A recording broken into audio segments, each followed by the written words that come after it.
Oh, hello, everybody. Hello, Little bit. hello, hello. Hello. How are you? I am good. How about Happy, you?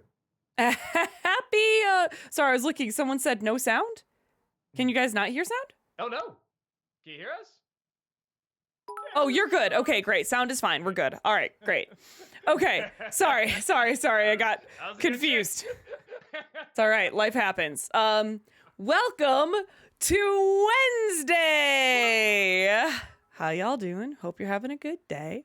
I see we just hit level 4 of this hype train. Thank you so much. Do the emo chaplain. Do the Be emotes. the emote chaplain. Thank you so much for this hype train. We appreciate it as always. So we're probably gonna hop to the rules here so that we can get to your questions as quick as possible. First and foremost, we give priority to the bit messages since that is some real world money spent. If we have time, yes, Doug's volume is low. Sorry, someone was like, Doug's volume's low. That one was on me. If we do have time, we get to highlighted messages. But highlighting a message does not guarantee that we're going to see it or read it. Please do not spam the same messages in chat over and over again in chat. You can get timed out or even banned if you're going to continuously do it. Please, no spoilers. I haven't had a chance to watch this week's episode of Ahsoka, okay? Neither have I. Yeah. Looking haven't at had a chance you. yet either. Don't spoil it, chat. Even the first 2 episodes, okay? Let's just, some people are waiting. It'll be all right. Right. We'll try to not talk spoilers. Although both Spider-Verse and The Flash are on not Blu-ray, but Streaming. digital streaming. So I think it's safe to talk about those things now, okay? Okay, great. Awesome. Please watch the length of your questions. The longer it is, the faster I have to read it, the more likely we are to lose the point.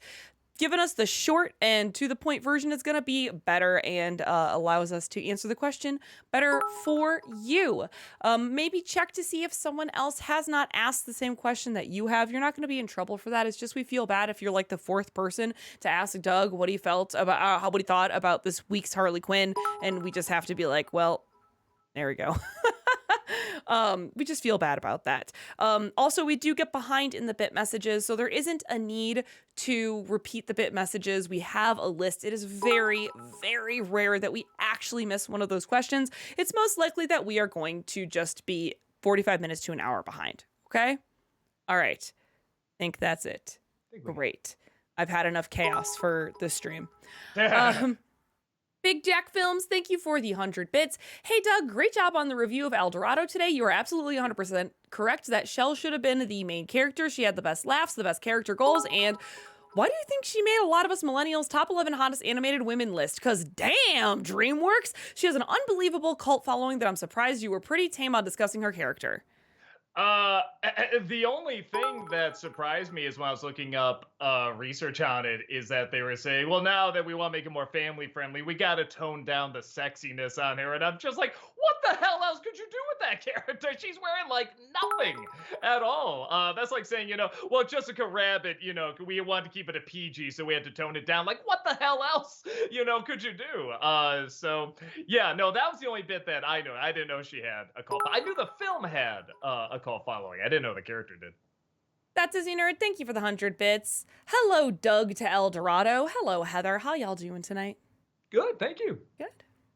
Alexander, thank you for the 100 bits. Do you think you might do a vlog of the upcoming final season of Disenchantment? Also, what were your thoughts on season 4?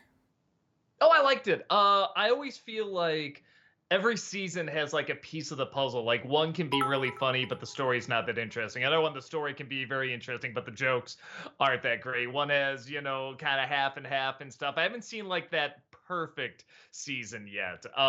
But yeah, I enjoy it. I'm glad they're leaving the kingdom. They're seeing other places, and they are getting more of a continuing story in there because you don't see that as much from sort of the Matt Groening projects like Futurama and The Simpsons and stuff like that. So yeah, I'm curious. I can talk. I'm curious to see how it all wraps up.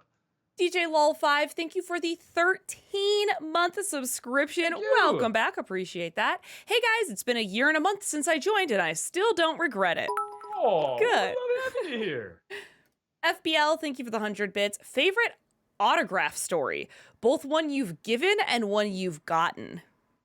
Uh, one I've gotten is that we went to an autograph signing with Christopher Lloyd, and the big "I was frozen today" thing was like kind of blowing up. So we are like, if we could just get him to say that. So we stood in line. We kind of snuck a camera in, and I feel so bad because I was like, "Do you remember the line, I was frozen today" from Suburban Commando? And he's like, "Oh yeah, I remember being frozen." He's telling the story, and I'm looking. Everybody has a time limit. I just sort of say, "Can you just say I was frozen today?" He's like, "I was frozen today." I was like, "Thank you," and I shake his hand. We put in review somewhere. So that's a place I remember getting an autograph. Signing an autograph. I'm sure there's a lot of stories, but man, I'm blanking because, like I said, you just kind of rush them all through your head. I've signed. Everyone thinks they're the first one to have me sign a Sharpie, and that always kind of makes me laugh. You ever sign a Sharpie with a Sharpie? I'm like, not only have I done it many times, I can do it perfectly. Why? And I show them how I can do it. So I'm sure there's funnier stories. But that's just the best I can think of right now. FBL, thank you for the 100 bits. Did you ever watch the cartoon PB&J Otter? No, but I know what it is. Like, if you show me a picture of it, I know what it is. But no, I did a little past my time. Dillbomb, thank you for the 100 bits. What's a food that you find overrated, and what's one that you find underrated? Note, overrated does not mean bad. Um, A food.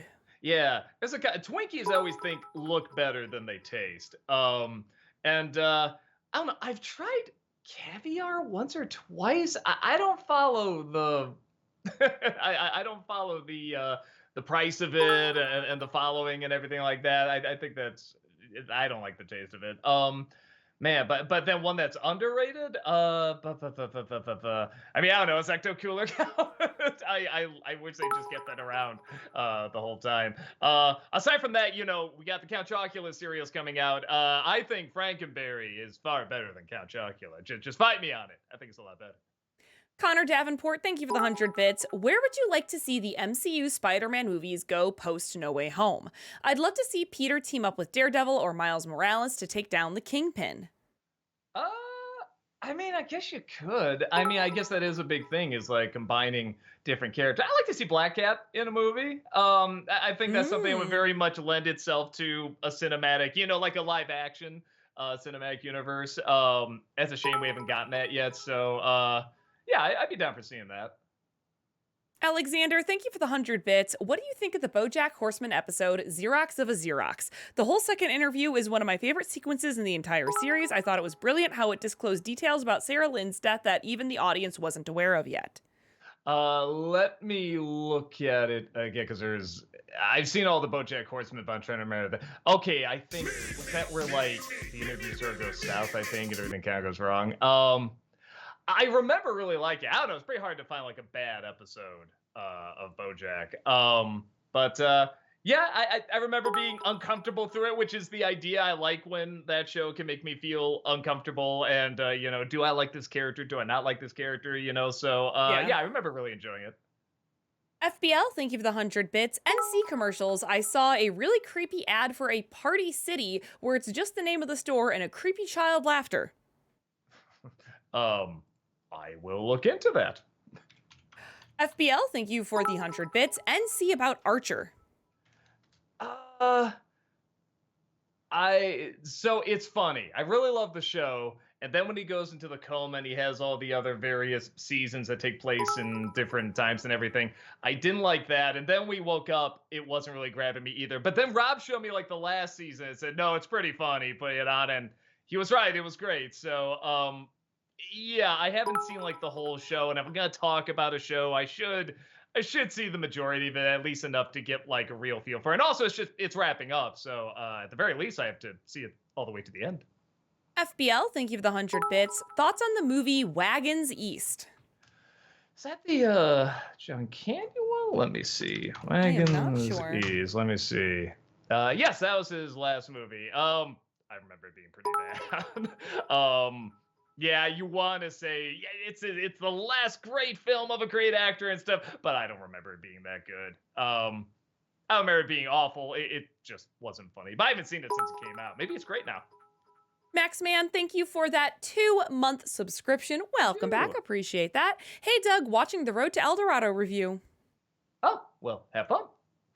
At Movies, thank you for the 100 bits. How's it going, Doug? Can you do a nostalgia ween on either The Watcher in the Woods or Something Wicked This Way Comes? I did Disney-cember on them.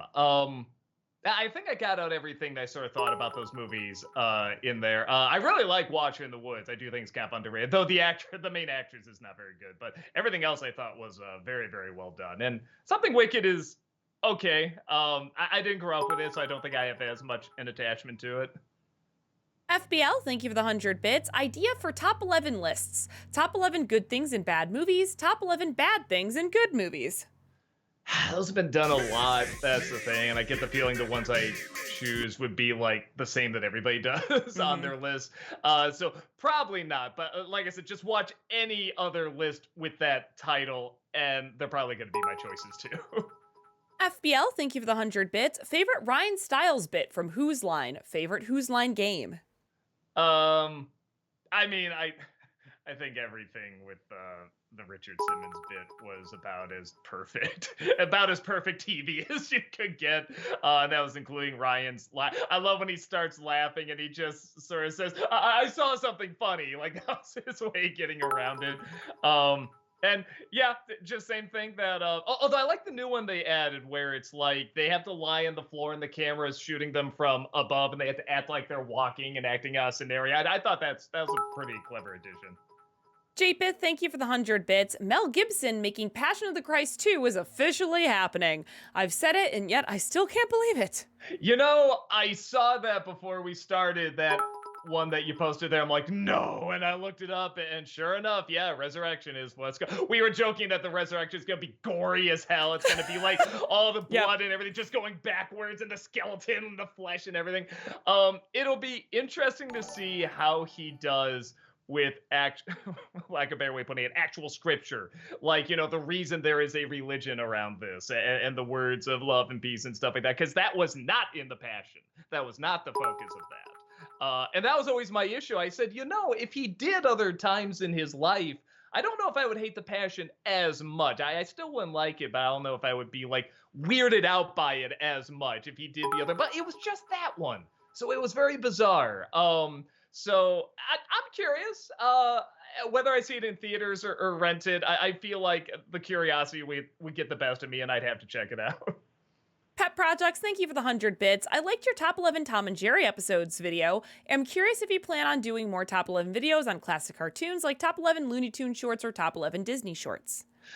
Boy, maybe, because I did that when I had shingles. I just needed to do something fast. I knew there wasn't a sponsorship on that one, so I'm like, okay, well, I don't have to worry too much about views, just getting a video out and stuff like that. And that one's doing better than the ones we have sponsorships on right now. So I kind of thought top 11s were kind of like dying out, but they seem to like it. So we'll see. I wouldn't mind doing like a top 11 Looney Tunes one or something like that. Yeah, we'll see how it goes. Dillbomb, thank you for the 100 bits. I know that art is subjective and everyone has a right to their opinion, but what's a movie you find impossible to dislike? Personally, if someone says they don't like Back to the Future, I don't know if I can trust them.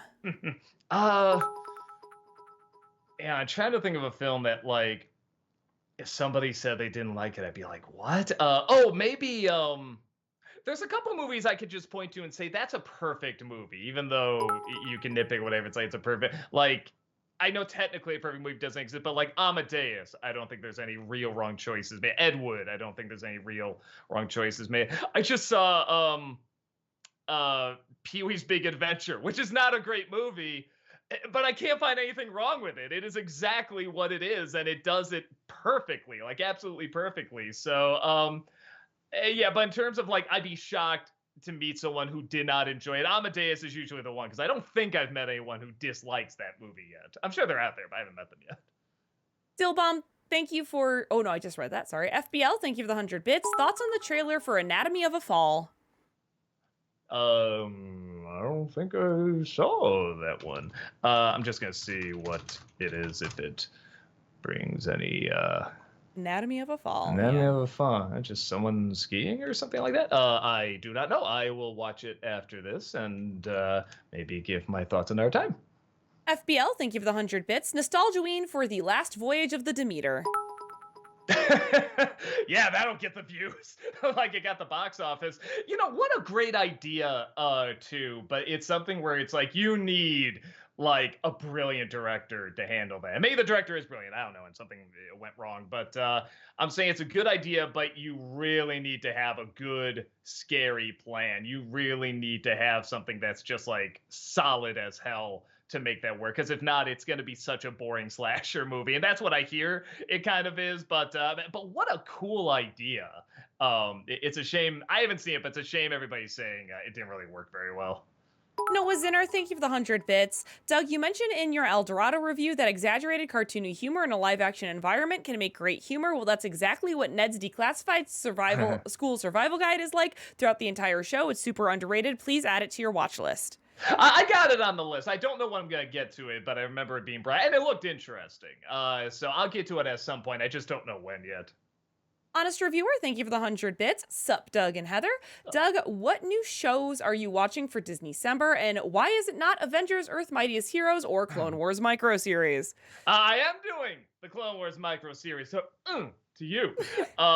Yeah, no, honestly, I wanted to see it for a while.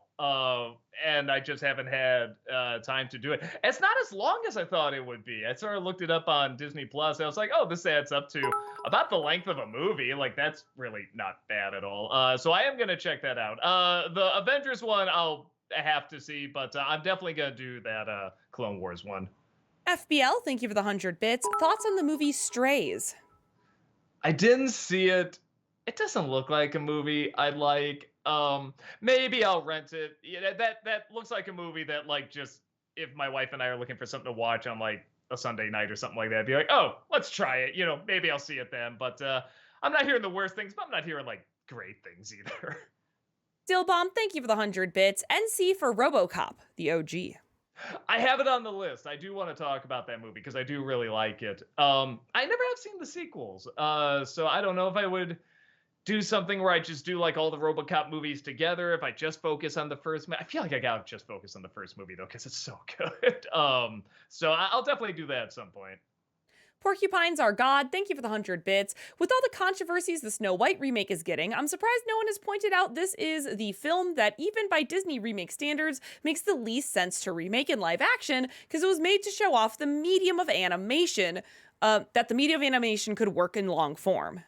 Well, and again, I feel like that movie it does not take place in reality, and that's the idea. It's like Wizard of Oz. It's not supposed to be in the real world. It's a world that's entirely told through emotion. Again, who the hell is that prince? Why are they going off to a castle to live happily ever after and stuff like that? Why do they just accept that after she wakes up? But that's what your emotions want to see.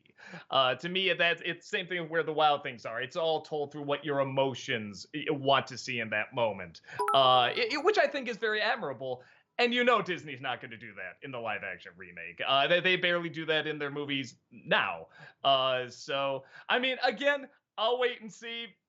I haven't seen a good live action remake yet. I don't think this is going to be the one that breaks the mold, but No. We'll see. FBL, thank you for the 100 bits. Thoughts on the Blue Beetle movie? I haven't seen it yet. I hear it's Oh, good. you haven't? No, I still haven't seen it yet. I had a lot of fun with it. Honestly, it's one of the best DC origin stories since Aquaman. Okay, is it worth seeing on the big screen? Yeah, just to make DC know that they should make original properties. No. Okay. I mean, not original properties, but Okay, something so that we yeah, haven't yeah, seen right. before. You know Yeah. what I mean? Yeah. Yeah, I do.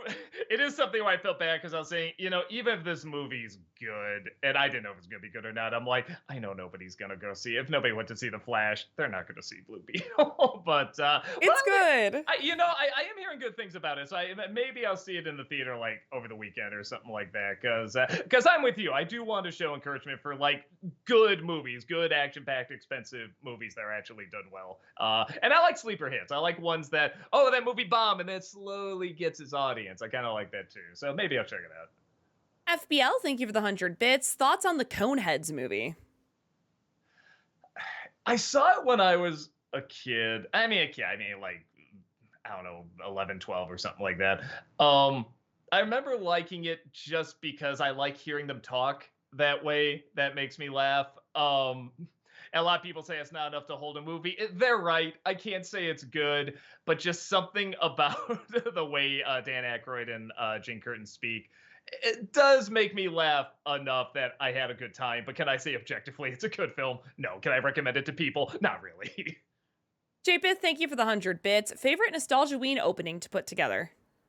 Uh, Probably the best one that was put together was that the Beetlejuice one, which I had nothing to do with. The guy just did it as like a little fan film, and he showed it to us. I was just like, can we just purchase this? Because this is phenomenal. And he agreed, and he's done several after that. But after that, I think the Gravity Falls one was kind of fun. It was fun reenacting all the shots in there because I love that show so much. That Disney Nerd, thank you for the 100 bits. Have you seen One Flew Over the Cuckoo's Nest? I've never seen it, but it keeps popping up every time I go on Prime Video. I think the gods want me to sit down and watch it. it's it's good. It's a film that works because of the directing and the acting. My aunt had a great saying about it. She said, "I just never seen a more obvious rebel movie, rebel, fight authority, kind of thing. Just let us be, kind of thing like that." And after she said that, it kind of ruined the movie for me. I'm like, yeah, it does have that smeared all over it. But the way it's directed and the way it's acted is so well done. That I think it's worth checking out. Most people who see it really like it. I do enjoy it. FBL, thank you for the 100 bits. NC for the Lifetime Channel's original movies. I feel like you could get a lot of material out of how campy they are. I feel like I've done one or two with Brad. I think Dear Santa was a Lifetime movie. I mean, God, the Christmas rom-coms are just fucking phenomenal. It was a Holiday in Handcuffs. I think it's another one we did. Yeah, I mean, sensational, absolutely sensational. I don't know. I can't forget they're even a thing. Like, I feel like the Christmas rom-coms have just taken over so much, and I'm okay with that, honestly. That I kind of forget, like, oh yeah, there's other movies throughout the year. When I turn on my TV, my smart TV, literally the first thing it goes to is a 24-hour Christmas rom-com channel. That's the first thing it always opens up on, and I'm just like, this is so strange. I mean, I guess it knows us, because we do love these for how bad they are. But yeah, I haven't seen that many outside of that aren't Christmas related, and it's probably not my wheelhouse. DJ Lol5, thank you for the 100 bits. I saw today's review and I'm surprised Jeffrey wanted an R-rated 2D animated movie at the time, which got me thinking, what if the animation from Road was used in an Evil Dead-inspired horror comedy movie where the animation could exaggerate the comedy and horror aspects of the movie? I mean, I can see a hand drawn. Well, okay, go to Japan and anime and stuff. I mean, clearly hand drawn can do great things with, like, horror and gore and terror and stuff like that.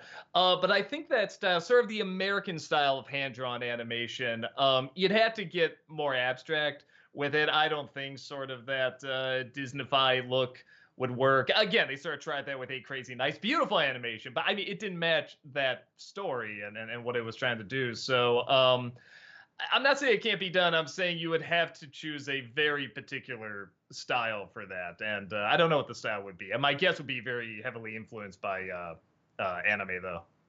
Noah Zinner, thank you for the 100 bits. Doug, Coraline is one of my favorite animated films of all time. Please review it for Nostalgia-ween, and Monster House would be icing on the cake. Okay. Great. Like, both those are on the list. I'll say either Coraline or Paranorman. I don't know yet between those two. But I'm definitely going to do one of those. I'm definitely going to do Monster House. Max Man, thank you for the 100 bits. Have you ever thought of doing a modern review of Cloverfield? I'd honestly love to hear some of your expanded thoughts in the film after it came out 15 years later. Also, low-key, want Chester to have a rant about how the critics stole his style again, even though Chester hadn't been created yet. Maybe. I don't know. Looking back, I remember it just being like a very okay film. Actually be interesting to do maybe a video just on like the Cloverfield movies, because I saw the second one. I didn't see the third one. I heard it's bad. But that'd be interesting to talk about, because those films are so interesting to discuss just in the marketing of them. Like, they're so intriguing, and I feel like that's something that's probably disappearing or people are forgetting about. So I don't know, I might write that down. It's not a bad idea. FBL, thank you for the 100 bits. Thoughts on Sanford and Son? I haven't even seen a full episode. I've seen clips from it. It looks funny, but I've only seen clips. I've never seen a full episode. Perhaps I should. Japeth, thank you for the 100 bits. What's a movie you remember having so much hype for, yet came out feeling pretty underwhelmed? Oh, that Super Mario Brothers movie. I was so let down. The advertising just totally worked on me. I really thought I was going to get like a Batman 89 style flick with Super Mario Brothers. And when we left, we just had like these blank expressions on our faces like, yeah, that was bad, right? Like that was really bad. Like how can that advertising be to that movie? I don't follow this. And let's clarify, you mean the live action, not the animated Mario movie. Yes. Oh my God, live action. Yes, absolutely. I am talking about the Bob Hoskins one. Yes. FBL, thank you for the 100 bits. What book would you want to be adapted into a movie, and what book do you wish hadn't been adapted into a movie? Oh, what do I wish hadn't been adapted? That's rough. I'd have to, because there are some books where it's like they clearly just belong as a book. I never saw it, but Artemis Fowl definitely strikes me as something that should not have been ever turned into a movie. I saw the movie. I never read the book. And the movie's bad, but I guess if you know the books, you are just like fucking livid. Amazing. That's why I never watched it. Yeah. But one I'd like to see, because we still don't have the definitive one. We have some attempts, but we don't have a definitive one. I'd love to see Animal Farming. That's probably my favorite book.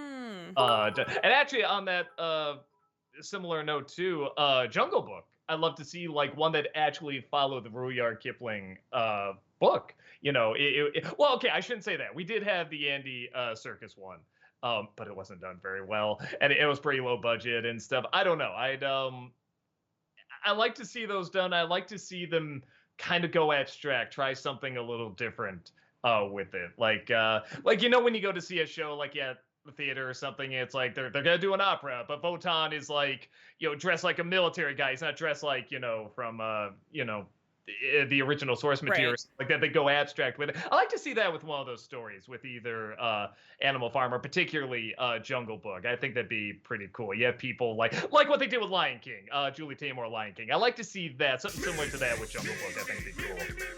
Steelbomb, thank you for the 100 bits. Hey, Doug, I know that you were talking about tackling Lord of the Rings on Nostalgia Critic eventually. If you ever do, would you consider going all out and doing a Middle Earth month, including The Hobbit, since there's more than enough films to fill a month?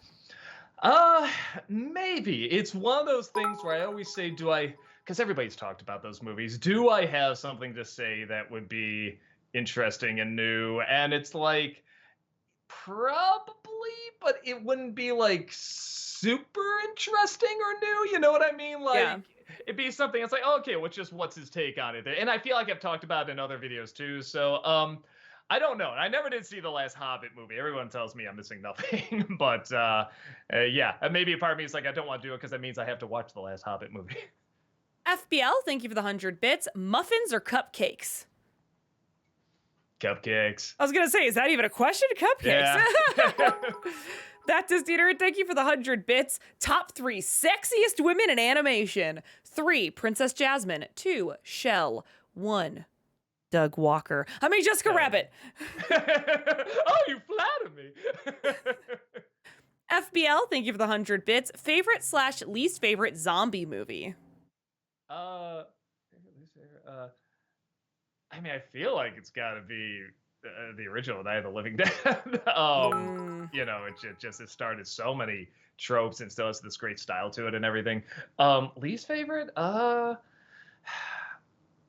trying to think of one that just really, really bored me. I don't know. I don't seek them out because I don't get into them that much. It has to be really doing something different. Maybe I Am Legend. I think that kind of counts as a zombie movie. I think the way they changed the ending, you know, and that's another one after we were talking about books that shouldn't be adapted into movies, even though it has twice. That's a very difficult one to do because to get across the idea of what it's trying to do in a film and not the written word, it is tricky.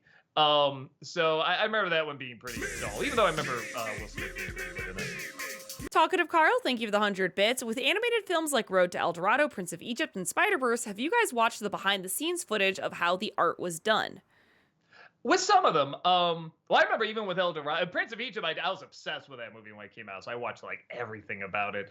El Dorado, I actually do remember seeing like the promos going into like the making of videos and stuff like that, which again I found more interesting than the actual movie.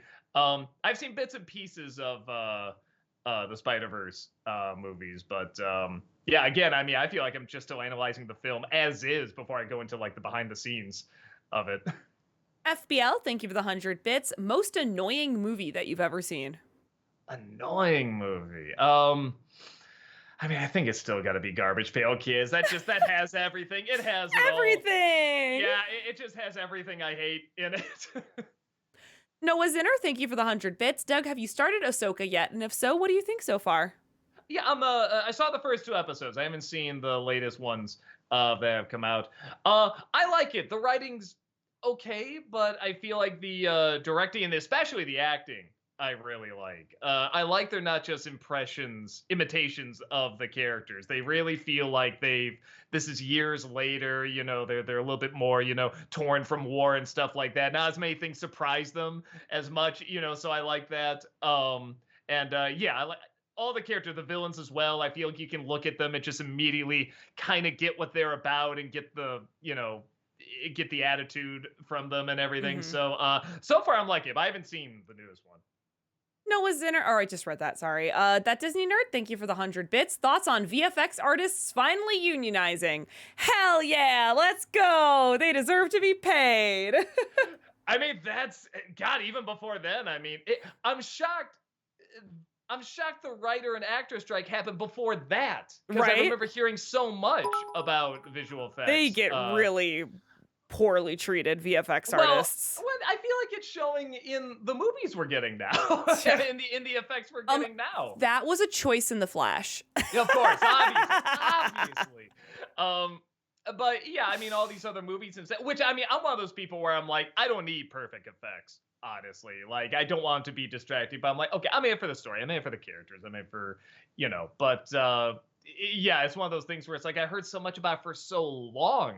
I'm surprised it's only happening now. That's happening after the writers and the actors, but maybe that was it. Maybe that gave them like the kick they needed to finally get together on that.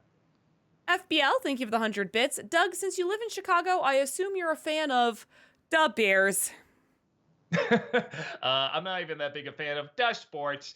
I wish I was. I know why people are into it. And I'm not like, oh, why do people get into it? No, I get it. I only get into any kind of sport when like a Chicago team is doing really well or something really new is happening. Like when the Cubs were getting to the World Series. The and stuff definition like of a bandwagon sports fan. Yes, absolutely. I totally am. I always watch the Super Bowl. Oh, we get together as a family and watch it and get snacks and beer and stuff like that. So I love that. But in terms of name 3 players on a team, I probably can't do it. Steelbomb, thank you for the 100 bits. Hey, Doug, so I was watching Jurassic Park the other day, and a friend was telling me this theory that Sam Jackson's character actually survived and got a cyborg arm, since we only see his severed arm. Thoughts on this theory? The way the newer Jurassic Park movies go, I wouldn't be surprised by that. They're just cloning kids now in the movies. So, yeah, sure. Why wouldn't they clone an arm? DJ Lol5, thank you for the 100 bits. I saw some fan art of Tulio and Miguel where the two were dressed as Thor and Loki from the MCU. You can imagine which character dressed as who. Yes, and all they wore was the helmets. That's it, nothing else. Porcupines Are God, thank you for the 100 bits. I saw Oppenheimer, and I was the only one who noticed the similarities to The Wind Rises. Both films about men who wanted to follow their passions but saw them usurped by the government for use in World War II. I didn't bring it up, but I was the same way. I was really thinking back to that. Well, Wind Rises is so romanticized. I mean, definitely. Yes. And that's the idea. It's supposed to be and stuff like that. Where Oppenheimer, it shows that, but it doesn't romanticize it nearly as much. It definitely focuses on the fallout of it, or what is going to be the fallout of it, much more than Wind Rises, which is fine. They're different animals, they're different beasts and stuff like that. But I was thinking of that quite a bit while watching it. Talkative Carl, thank you for the 100 bits. I'm curious to know your thoughts on Rachel Zegler, who is cast as Snow White, and her comment she made about the animated film. I'm giving her a little grace because she's in her 20s, but I groaned when she called Prince Charming a stalker. Clearly, she hasn't paid attention to the movie. Snow was poisoned by a bitter old jealous witch, and the huntsman, dwarves, and the prince all went out of their way to save her life. I haven't followed the comments. I'll be very honest. I don't care. Maybe Right. because it's just taking over more and more of like, hear what the celebrity said, the celebrity said. As for a project, I know I'm probably not going to like. Right. So, I mean, for me, most of the time, I mean, I will say, like, there's a part of me that says, okay, well, celebrities got to expect any kind of backlash for anything. You can say hi and get backlash for it. But for me, I only sort of look at the performance. That doesn't mean if a whatever celebrity it does some like criminal thing they shouldn't be charged for and everything, but it's like I usually like okay, my wife started watching the Amber Heard Johnny Depp thing on Netflix, and I just Oh, so didn't no. care. I so was like, no, I've been away from this for so long, and every once in a while I see a little bit of it, and it's like I have to struggle to care. I just don't find them interesting. I'm only interested in their acting. It's the same thing with her. I've seen her in movies. I think she's a really good talent. I like to see her continue with her talent. I don't think the movie's gonna be good, so I don't have high hopes for it. But yeah, she seems like a good talent. That's all she owes me, so that's all I really go by usually. I'm not gonna act like I never follow up on some crazy comments somebody says because some are just too funny. Yeah. But yeah, I don't have an interest in a movie, so I don't have an interest in the comments, I guess. Yeah, and I mean, really quickly, I feel like a lot of people are saying that Snow White's gonna be bad because of Rachel Zegler, but like she didn't make any of these calls. Like she may be saying in interviews like, oh yeah, ours is a new modern version and whatever, but like she didn't make those creative decisions. You know what I mean? Like, she isn't the one who decided to maybe not use dwarves for the seven dwarves. Like, she didn't make that decision. So just because she points that out in an interview doesn't mean that she's the reason that this movie is going to fail and it's bad because she was scared of the movie when she was a kid. Everyone was scared of Snow White when you were a kid. Don't lie to me. I feel like Disney's kind of the new. I mean, they'll overcome it, but Disney, I think, is like the new Michael Bay, like the one like everyone loves to read news on him and be like, aha, see, it's gonna suck, which they're probably right, but Yeah. it's like that's the new thing they want to like jump on and get now, and it's like I'm already kind of hitting fatigue of it, and I've been doing this like since the beginning. J-Pith, thank you for the 100 bits. Favorite baseball movie? Let's see if I can think of it. No, I think it's League of Their Own. I think that's yeah. amazing. It's very funny. It's very dramatic. I'm interested in all of the characters. It's Rob and I always joke it's sort of the last really great Tom Hanks performance until he started just playing Tom Hanks over and over. You know what I mean? Like Tom Hanks playing Forrest Gump instead of just playing Forrest Gump. It's always Tom Hanks playing blank. Tom Hanks playing Forrest Gump. You know what I mean? Like that's the last time where it's like, I just saw that coach and he's phenomenal. Yeah. FBL, thank you for the 100 bits. On Sunday, something happened between my best friend and I, and though she thankfully texted me on Monday that she forgives me, she said she needs some space this week, so please send good vibes that we ultimately fully reconcile and continue being best friends. Oh, yeah, absolutely. Yeah, no, Good vibes. Yeah, good vibes all the way to you, man. Yeah. Dev the Wiser, thank you for the 100 bits. Have you seen Jack Ryan Shadow Recruit 2014? And if so, what are your thoughts? No, those everything, the clear and present danger, the sum of all fears and stuff, they're fine. The only one I really got into was Hunt for Red October. I loved Hunt for Red October. And maybe it's because Jack Ryan's more of a side character in it. Okay. But yeah, that's that one I really loved. All the other ones I always see them and it's like, they're good, they're fine. I just never get that into them for some reason. But I hear the show's very good too. FBL, thank you for the 100 bits. NC commercials, the I sawed this boat in half Flex Seal guy. Yeah, I always see stuff talked about with the Flex Seal stuff. I've never actually seen a commercial. Oh, so you maybe, haven't? No, so maybe I probably should just to see what everybody on the internet talks about because I do see it in thumbnails all over the place.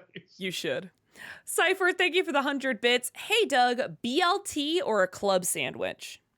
Club sandwich. I like more meat. I take a BLT.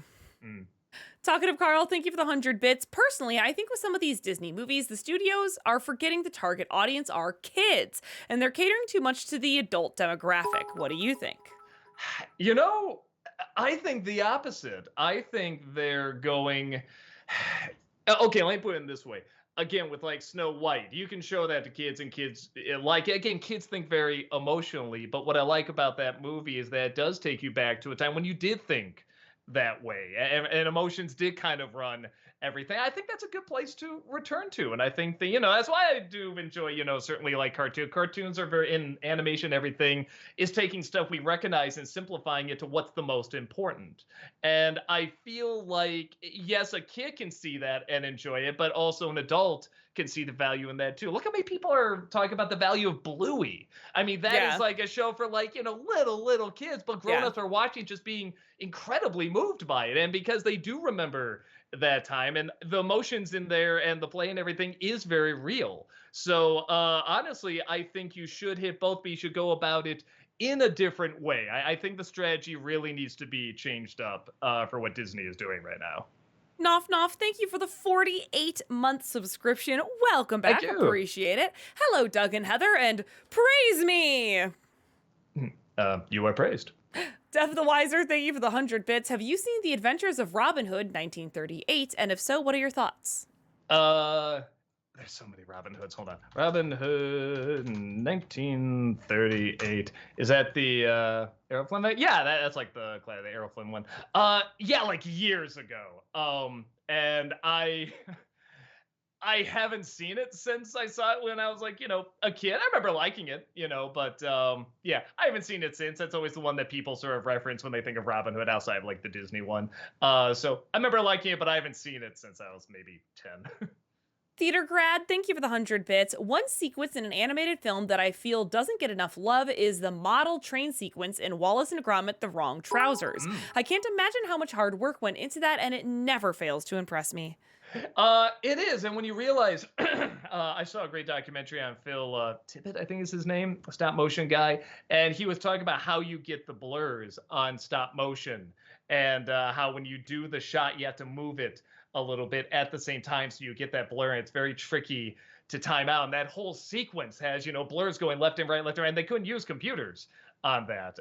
No, at the time it was a very impressive scene. I think as technology has advanced, we don't look at as impressive, but for what they had at the time, it really, really is. It's super entertaining. Dev the Wiser, thank you for the 100 bits. Have you seen Captain Blood 1935? And if so, what are your thoughts? Captain Blood 1935. Let me see. Oh, another Errol Flynn. I am assuming it's going to be a lot of Errol Flynn questions coming up. No, I have not. Talkative Carl, thank you for the 100 bits. Heather, what kind of Pokemon do you think James Gunn and Wes Anderson would have? Wes Anderson would probably have a Smeargle, that artsy one with the giant paintbrush and the beret. That seems very Wes Anderson. James Gunn would have to have one that's kind of like cool and cocky. I don't know, like a Sneasel. Yeah, like something, maybe like a Sneasel. Yeah. I don't know what a Sneasel is, but it just sounds right for James Gunn. It just sounds odd enough. Porcupines Are God, thank you for the 100 bits. How long is the list of potential NC reviews? Also, can you slow down if you're sick? It's all right. If we don't get a review for a bit, take care. Oh, I know. If I really was like super couldn't do it and stuff like that, I would take a break and stuff like that. But I love my work. I really love it. I hate missing deadlines. If I can do it, I do it. And if anything, I like finding a creative way around it. I think that's kind of fun.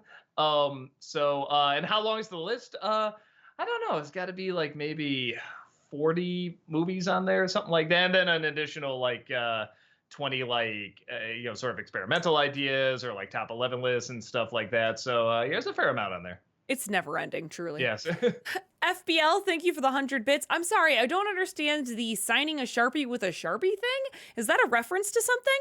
No, I think people just think they're being clever. Yeah, no, I think because so many people sign, stuff with a Sharpie, so it's like, sign my Sharpie, and I'm like, okay, I just take out the Sharpie and I sign, my name on there. There you go. Yeah, I think it's just trying to be very meta, I guess. Right, right. Bright B. Burns, thank you for the 100 bits. Hey, Doug and Heather, I don't know if you two have seen the show My Adventures with Superman, but I've asked people who've seen it their opinions and they love it. But then again, they are fans of Superman and specifically Clark Kent. I've seen a little bit. It's good. Oh, have you? Yeah, I haven't watched it yet. It's the newest hand drawn one, right? Yeah. It is good. It's just not my thing. I sort of thought the same thing about Lois and Clark. I'm like, this is a very charming show. It's just it's not for me. I get why people like it though. It is well done. It's good animation and stuff. But it's done more like, it's focusing on the romance and the relationship between, which is great. But that's not why I watch Superman. JPith, thank you for the 100 bits. What's an older nostalgia critic you felt like you could have done better justice to and plan to in the future? A lot of the earlier ones that you couldn't go past 10 minutes in the old days. I wouldn't mind redoing. I wouldn't mind redoing like another doing the Ninja Turtle movies again. Even Batman Robin, I feel like I can do again. Street Fighter, Mortal Kombat. In terms of recent ones, I don't like the way I did Rango. I think my thoughts still weren't formed about it yet. And I feel like I could have tackled that in a more interesting way. And I didn't. I still didn't quite get down what I was trying to do with it. Venom's another one where I was trying to do a kind of a different editing style, and I feel like it didn't work. Those are ones that come to my head. I'm sure there's more. I mean, God, doing this 16 years. But yeah, those are ones that usually pop in my head. That Disney Nerd, thank you for the 100 bits. With the actors, writers, and now VFX artists on strike, do you think Disney will learn anything from all this? Maybe slow down on the amount of content they release? I feel like that's part of why a lot of people have a bad taste in their mouth for them for now. Maybe. I don't know. It's because I think the idea, I mean, yes, that you can put out too much, of course, but at the same time, I think you just need something that's gonna hit and be innovative. That's the thing. There's nothing that innovative happening right now with Disney. I think that's what it's missing. Everything you can trace back to something else that's familiar, which is fine, but you need to add something new. You need to add something exciting. I think that's what we're missing right now. Yeah. So yeah, that's what. But if you want my honest opinion, I think Disney's going to be fine. I think this is going to cost them, what's going on right now and stuff. But I mean, like, they've gone through so many peaks and valleys, and I've seen this happen at least 3 or 4 times in my lifetime. It's like they'll figure something out. I'm excited to see what they figure out and what they'll do to kind of win people over again. FBL, thank you for the 100 bits. Doug doesn't like caviar? Most unorthodox. Most unorthodox! Yeah, and it's fine. There's a lot of fancy schmancy stuff. I think, I'm not going to like this, and then I enjoy it. And that's one where I'm like, yeah, I never got into that one. Talkative Carl, thank you for the 100 bits. Do you think there's pressure on Ahsoka, the Marvels, and Loki series to excel after the underperformance of Disney's past few projects? I think it's probably pressure on everything after the past few projects. Probably like everything coming out, not just Disney. I mean, Warner Brothers. Well, right now, Warner Brothers, got, Barbie, which is good. But, and then Oppenheimer, I think it's Universal, so they got some good stuff. And they have some good things coming out that are probably going to do well. But, yeah, I think there's just pressure on movies right now. And people are looking at Barbenheimer and just be like, how can we do that again? How can we do that again? They already are trying with Saw Patrol. Saw Patrol, yeah, that's amazing. I'm not going to do that, but I just love that people are talking about that. Blake the Nothing, thank you for the 28-month subscription. Welcome back. Appreciate that. Thank you. Evening, y'all. I sat here for a good 2 minutes and just couldn't think of a question. Well, we're just glad you're here, Blake. Glad you're here. Yeah. Noah Zinner, thank you for the 100 bits. Doug, you know how you made Disney Semper reviews for the Ghibli movies because Disney released them in America? Well, the Disney Networks premiered at Digimon when it came out, so maybe a review for that. I don't know, I'm just looking for a good excuse for you to watch it. It's so engaging. The first 4 seasons are on Hulu. Again, with anime, it's pretty tricky. Well, that one, hell, was that's some of the ones we got like the most copyright claims on. We had to fight, and they fought the hardest with and stuff like that. So I mean, anime is pretty tricky, even though it's in our right to talk about and review and everything. The claims come down pretty hard on them, so probably not. On top of that, I don't think I'd have time to watch them. I know that's another show it's not quite One Piece, but I know there's a lot of them. Alexander, thank you for the 100 bits. Hi, Doug. What did you think of the second season of Human Resources? I personally enjoyed season one more, but the second definitely had some of the most poignant moments. Uh, I didn't like it. I loved the first season. The second season, I think, was trying to be too poignant. It wasn't trying to be funny enough, and I felt didn't have enough creativity in it. I mean, we were just watching it like we're just waiting for the laughs, and they just weren't coming. And I think it's another one where the commentary was kind of overriding the comedy, and that strange way made the commentary weaker. Where in that first season, they just complement each other so well. I don't know. I feel like maybe it was a one season show, but you never know. Maybe the third season will be better. But it didn't grab me. But if you really got into it and you got a laugh out of it, that's awesome. Yeah, but I just didn't get much out of it. That Disney Nerd, thank you for the 100 bits. What's a movie that gets so much praise, but you acknowledge is great, but you don't fully acknowledge, or sorry, understand the praise? For me, it's Godfather 2. Uh Man, that's a good question. And for a while, somebody mentioned Back to the Future. It actually was Back to the Future for me, because I Mm. did like it, but I wasn't seeing like what's the holy smokes, this is amazing stuff. And I think it is when I got older and you kind of, especially the Siskel and Ebert review really narrowed it down. They said this was like an updated Frank Capra movie with a little bit more of a cynical, goofy sense of humor. And on top, it's talking about stuff you don't want to think about with your parents. Like, what, your parents dated? They must have like had an attraction to each other. Ew. And then like the whole thing of the mother being attracted to him is so ew and stuff like that. But it's very funny. So yeah, I think when I saw it as a kid, I so associated it with being very cartoony with the mad scientists and stuff that I didn't really think about the other stuff going on in it. And when I got older, I'm like, okay, this is very, very clever. Just the little touches throughout it were really, really cool. Oh, Chad is saying Human Resources is already canceled. Oh, okay. Well, I guess There it you really go. was a one season show. Yeah. Alexander, thank you for the 100 bits. Oh, Do you know you? what? Real quick before I forget, because that Yeah. might be the last I ever talked about the show. The thing with the what was it? The puberty monsters kid wanting to be a shame wizard. That was brilliant. I thought that was really hilarious. That was the one thing I loved throughout the whole thing. Everything else didn't grab me. Alexander, thank you for the 100 bits. Do you think you might ever review The Flash as the NC? Yes, I literally just got it in the mail today. So yes. Rob's Jen, thank you for the 100 bits. Doug, apparently Marvel has fired the writers from the upcoming Avengers movie. Which writer or writers would you like to see take on the job? I don't know. I think, I mean, like with everything, a lot of things right now, I think you do need some new energy, some new blood to it, just new ideas, like exciting ideas. I'm definitely not going to act like, well, I got them all. I know what to do. I don't. I mean, I think that's where you kind of need to just go to people that are writing something kind of odd, like what they did with Barbie. Like that'd be kind of neat to see, like Yeah. kind of that take, like in the Marvel universe or something like that. Or like the next James Gunn, whoever that is. I don't know who it would be, but that's what's kind of exciting about it too. You can get some new blood, new voices in there. DJ Lol5, thank you for the 100 bits. For the amount of screen time Cortez has in the movie, I think he was quite an intimidating antagonist for the amount of time he was shown. While the two main characters are goofy and charming, Cortez is cold and heartless and feels terrifying, which makes me wish he was the main villain in the movie. Yeah, it's Jim Cummings' voice. It's all from his voice, I think. Yeah, because the character doesn't do much. But I agree. Though I do like the villain we got. I thought the High Priest was pretty fun. Japeth, thank you for the 100 bits. Doug, with spooky season in the near future, it's my turn to step in and say I'm 100% with you on the first Hocus Pocus. I didn't grow up with it, so I find it awkward and annoying. I wouldn't mind so much, except that the movie has this huge cult following when something, The Witches 1990, is infinitely better. Well, I agree. I like the witches a lot more.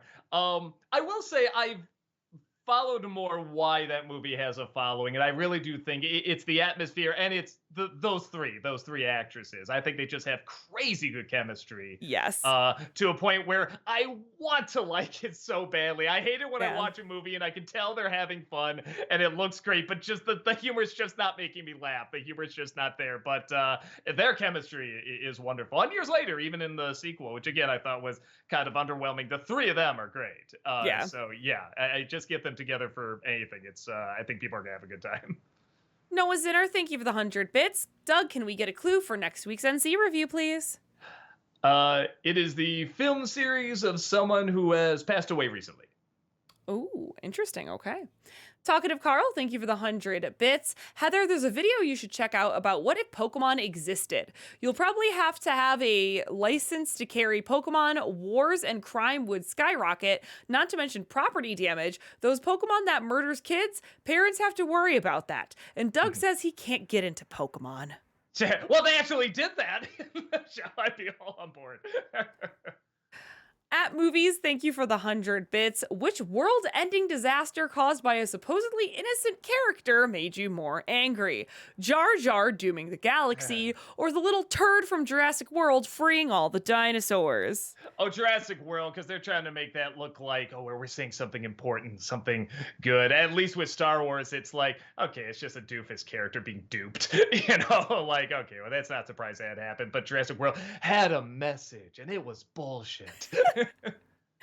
Cameron, thank you for the 100 bits. Hey, Doug and Heather, hope you're doing well. My question is for Heather. How excited are you for the new Doctor Who? Me, personally, I can't wait. Same, Cameron. I think Ncuti Gatwa has an amazing screen presence and charisma that he's going to bring to the Doctor that's going to be amazing. I can't wait to see what Ncuti Gatwa does with the Doctor, and to see even how they resolve some other things that happened at the end of the season. I was like, I guess it's not really a spoiler that that a certain character came back as the Doctor for a little while here. I don't even watch that show, and I knew about that. Yeah. So I'm interested to see how that's going to resolve, and then to see what Shuti's going to do with the role for sure. Kenton Play Stuff, thank you for the 100 bits. Hey, Doug and Heather. So, Doug, I hope you're excited for October. You know what that means. New Pentatonix Christmas album. Well, there's always that. Talkative Carl, thank you for the 100 bits. What are your opinions on random twist villains in video games, movies, and TV shows? I think we can do without those. They're rarely any good. Oh no, they can be good. I don't know. Both in games and just narratives in general, I guess. People kind of get on these crazes, and I don't know. Maybe I should do a show just about like the different crazes over time, because like disaster films were a big craze for a while. Obviously, we've had superhero films and stuff like that, horror films, or slasher films, I should say. So I think that was just a thing for a while, like the twist villain. And on the one hand, it puts more focus on the hero, which is nice because you would get a movie where the villain's great, but like the leads are pretty boring. So there is that. But I'm with you. I got bored with it after a while, and it kind of lost its charm. But it can be good every once in a while. Max Man, thank you for the 100 bits. Hey, Doug and Heather, have you two ever played or at least heard of Destiny? With that last expansion coming out next year, I was just wondering, since it's one of my favorite game franchises of all time. I've been curious about Destiny. I've never played it before, but I have some friends who are deep into Destiny. And Lance Reddick is one of the main voices for that game, right? I love him. So sad that he passed. I hear the music's phenomenal. I hear that the game is also fantastic. I have never played it though, but yeah, I hear it's like classic. That's Disney Nerd. Thank you for the 100 bits. I know you said you wouldn't review it in your It 2017 review, but would you ever do an NC for the Dark Tower? I don't have much. I hear the books are great. I do hear like the book series is really, really wonderful. But yeah, I don't know. Everyone just says like the Dark Tower movie is just like very bland and forgettable. And that's not fun Stephen King to me. I want crazy Stephen King. Either good, crazy, or crazy good. Psychotic Yoshi, thank you for the 100 bits. Thoughts on the trailer for Martin Scorsese's Killer of the Flower Moon and Alexander Payne's The Holdovers? I'm blanking on The Holdover. Oh, no, I did see that. Holdovers, I have a fear, could be really bad if not done right, but those are good people, so I'm hoping it's good. The Scorsese one, yeah, I saw like the first trailer, like I saw, was it Talk to Me, I think, and it looks good. It looks really, really, it looks like one that's going to be like really heavy. Like I can just tell there's going to be scenes where like my heart's going to skip a beat and stuff like that, but it looks really, really good.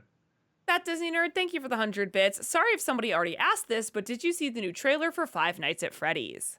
Yeah, it's looking good, and it's funny because I have avoided anything about the story of Five Nights at Freddy's, aside from, his animatronics come alive, you're a security guard. I think I got to like, I don't know, level 2 in the game. Like I didn't get that far. It was too scary. No, I just didn't have time. And it's the first time I heard about like, like the souls of kids going in the animatronics. I'm like, oh, is that the story? Like that's a cool, creepy idea. I didn't know. Like I'm really far behind on all that. So it'll be nice going in like legit not knowing much about it at all.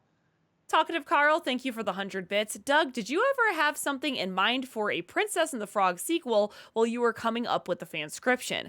I'd be curious about the descendants of Tiana and the prince in modern day, trying to keep the family business she started afloat. Yes, the little tadpoles going around serving people. No, I didn't think about a sequel. Maybe because I got through that phase where there were so many Disney sequels all over the place and they weren't that great. So I did not think about it. But yeah, maybe you could do something with it. Kenton Play Stuff, thank you for the 100 bits. I remember you and Heather previously mentioning that maybe Psychonauts and playing Psychonauts in a previous stream. Well, good news, it's currently $3.19 on Steam until September 7th. Cool. The next one's probably going to be Spider-Man, if I had to guess, depending on how long God of War goes. FBL, thank you for the 100 bits. If The Last Airbender were exactly the same, but an entirely original Shyamalan movie, Avatar The Last Airbender doesn't exist in this hypothetical, would it still have been so poorly received? Yeah, it's boring. It's a silly idea to try to squeeze a whole season of anything into a movie, no matter how long the movie is. But then on top of that, to not have sort of the fun stuff that's in even bad Shyamalan movies. Everyone's just so stale and not interesting, and it doesn't look like an interesting universe, and it's all exposition and stuff. It's just dull. Alexander, thank you for the 100 bits. I know you pointed to Mouse Trouble containing Tom's funniest scream. Would you say that's the funniest moment in Tom and Jerry history, or are there any others that match or even surpass it in terms of hilarity? I mean, it is for me, and I think I've seen all the Tom and Jerry's.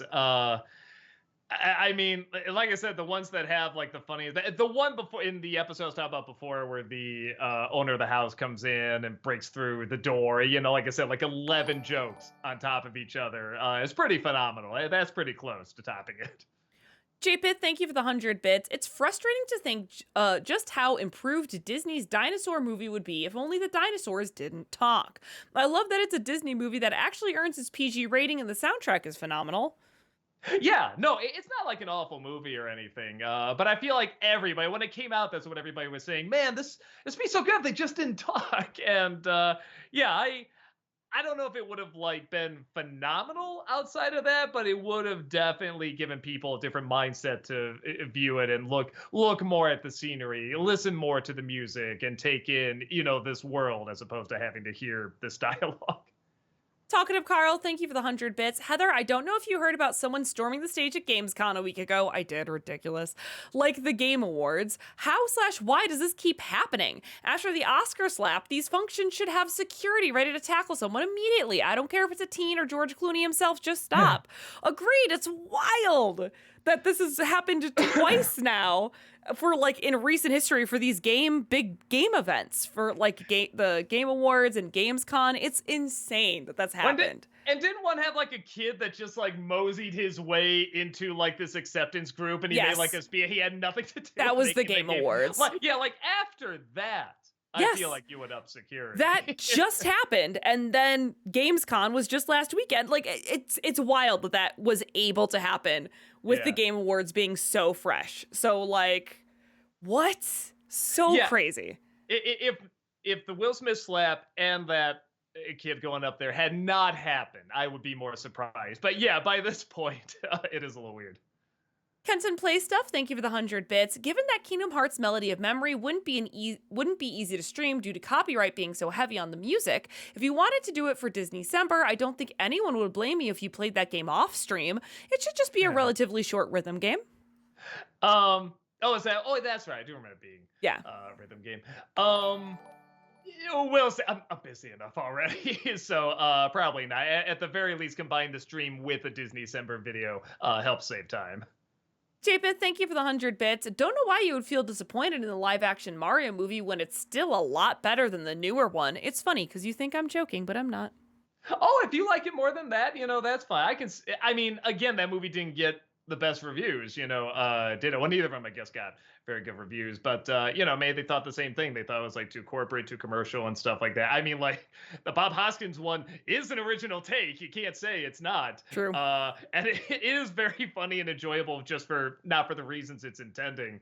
I can see someone liking that more than the new one that came out. Cookies, thank you for that Prime subscription. Welcome, appreciate it. Here. Random cartoon fan, thank you for the 100 bits. I know it's an impossibility because of them being different mediums, but I really want a crossover film between the Mario and Sonic movies. Even if it could happen, what kind of interactions would you like to see? I like them just to go on a road trip the whole time. Just put them in a car. They never get out except for bathroom breaks, obviously. And yeah, I think that would be phenomenal. Critics would love it. Audiences would love it. I think it'd be fantastic. I have no idea. I actually think you could do it because the animation in Mario looks real enough and Sonic looks cartoony enough. I think they could interact with each other. You could do like an animated film with them. But I don't know. Actually, the more I think about it, I like the idea of like Mario maybe trying to run on like the loop and he can't do it, and then like Sonic can't maybe platform or jump much because he wants to keep going too fast. I don't know. I think there's an idea there. It's actually not a bad idea. Talkative Carl, thank you for the 100 bits. Doug, I think your next fanscription should be what if Velma season 1 was good? Velma season 1 would just be a pup named Scooby-Doo. Yeah. I remember liking that. Just throwing some adult jokes in there. Because yeah, I actually remember having a good time with that. Max Man, thank you for the 100 bits. Time for the weekly clue for next week's NC. Oh, well, I already gave it, but I will gladly give it again. It is a film series of someone who passed away this year. Japeth, thank you for the 100 bits. Thoughts on Dawn and Day of the Dead?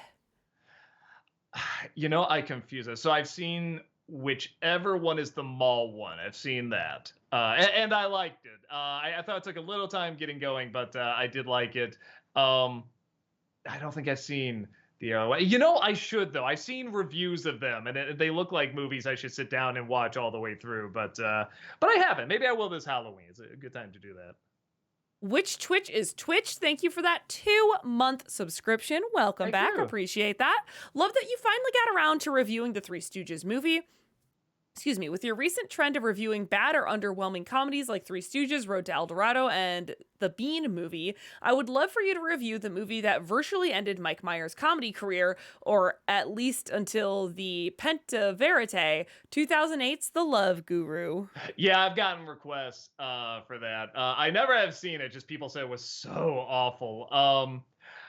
Yeah, I don't know. That's another one because bad comedies, they're very hit and miss in terms of how they do on YouTube. And that's one where it's like, I don't know how they would do. So maybe like in January, I might do it then. That Disney Nerd, thank you for the 100 bits. Here's an idea. Do what CinemaSins did and review yourself. Review myself? Well, I did, what was it? I think in Planet of the Apes review, we did like an honest trailer of ourselves. And we got John Bailey to do it and stuff like that. So, I think that's kind of like reviewing ourselves. Yeah, the Nostalgia Critic is now nostalgic, so, That Disney Nerd, thank you for the 100 bits. I found someone who gets as happy when they see an explosion and fire as much as Michael Bay does. It's you, Doug. You are Michael Bay Jr. Oh, well, thank you. God, that's just such a charming thing to hear. Wow.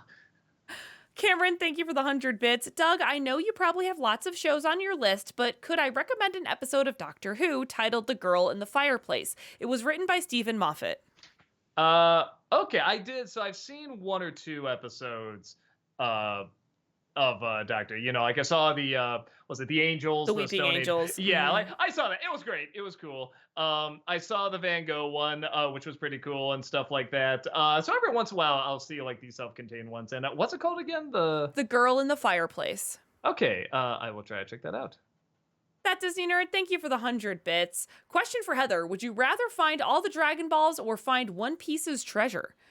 I'm gonna go with the Dragon Balls because I haven't seen a whole bunch of One Piece, so I'm not sure what One Piece's treasure is, but I do know collecting the Dragon Balls gives me a wish. So yeah. I'm gonna collect the Dragon Balls. Alexander, thank you for the 100 bits. What did you think of the most recent episode of Harley Quinn where they travel to the future? Uh, it was okay. Honestly, I thought it'd be funnier because this season has been like hit after hit after hit for me. But it was still pretty good. I love what was it that the Avatar movies are like I a was just religion gonna in the say that. future. That Yeah. was really funny. Just I see you, I Neytiri. see you. Just like oh. Yeah, no, there was enough like surprises in there and good jokes that I thought it were. It's a good setup for what's gonna come next, like a good countdown and everything. But yeah, I thought a few more jokes could have been worked into there. JPith, thank you for the 100 bits. What are your reformed thoughts on Rango, just out of curiosity? I I think it's funny because I still come to the same conclusion that I do think it's good. I do wish it could have been told in a slightly different way with a little punched up comedy and a little bit more unique characters. But I think the idea of the liar reveal story being done with no, it's not about you, it's about them taking yourself out of the equation in more of like an abstract way, which it was touching upon, is a really good idea. It's just coming off of like a million other movies that have done the same message, but that was doing it in such a unique way. So it's like, I think it works, but I don't like watching it, if that makes sense. Like, Yeah. I think it works as a whole, but I don't care to ever see it again. At Movies, thank you for the 100 bits. One of these Disney Sembers, can you look at the True Life Adventure and Disney Nature documentaries? Oh, I don't think anyone would care. I don't think anyone would click on that. And I like a good nature documentary every once in a while, but yeah, not a. Again, I'm doing these more kind of as like a sidebar thing, a side quest thing to get done. So if I'm gonna do that, I want to watch something I really want to watch. Strider for Life, thank you for the 100 bits. Have you seen the Arnold Schwarzenegger deepfake videos by Brian Monarch Comedy? They're pretty hilarious, especially the one with the Little Mermaid.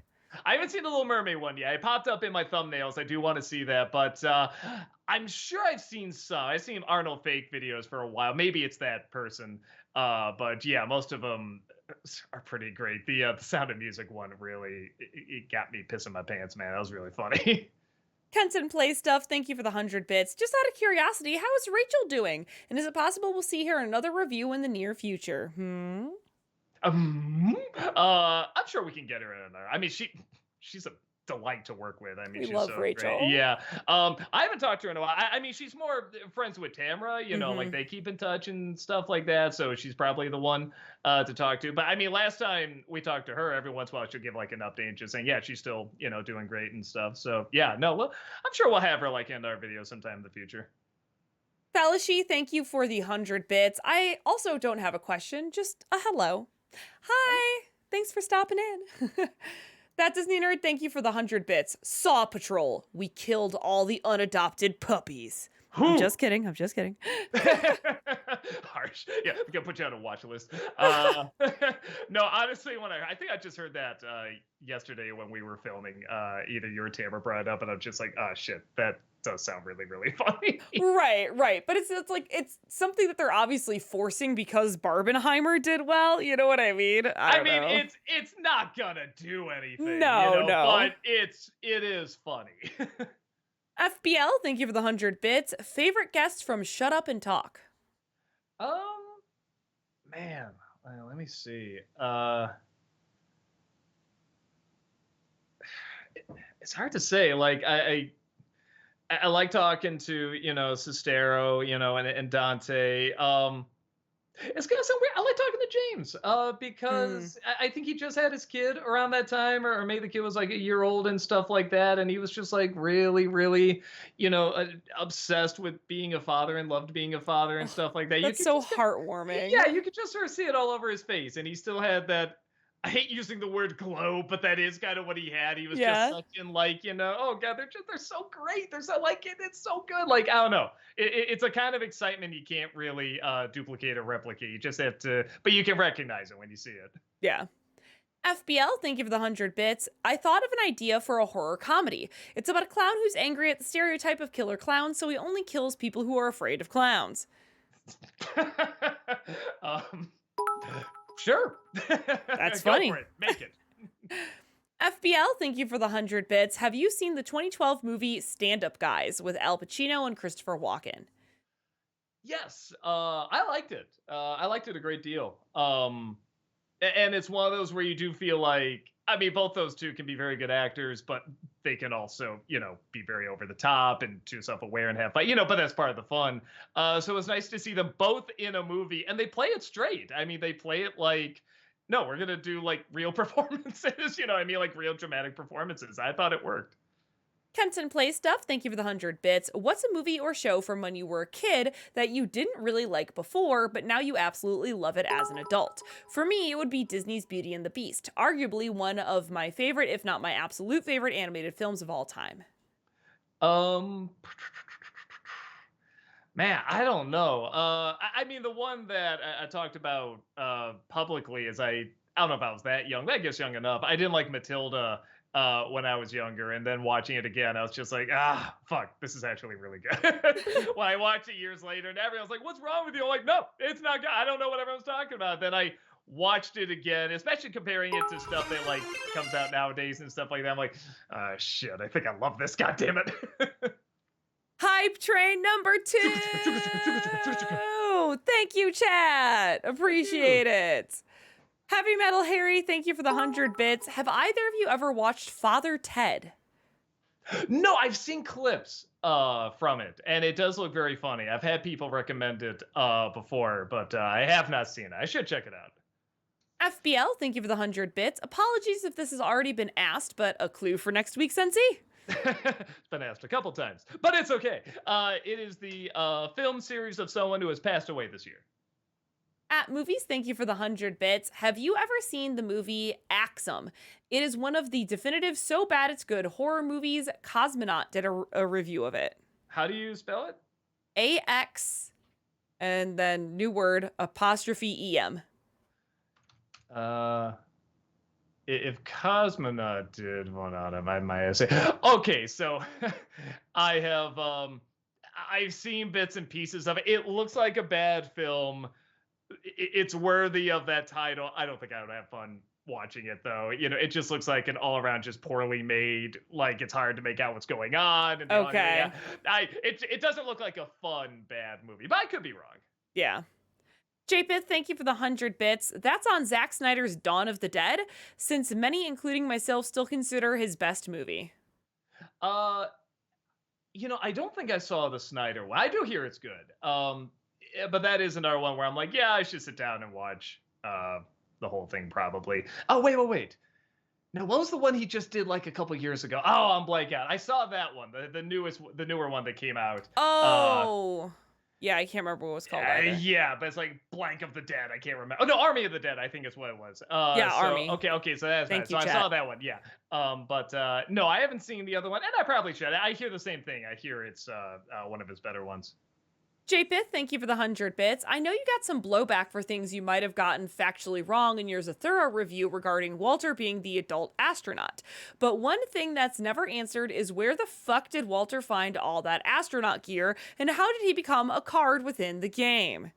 Yeah, I don't know. I didn't know I got pushed back for that. Maybe that came later, but I believe you.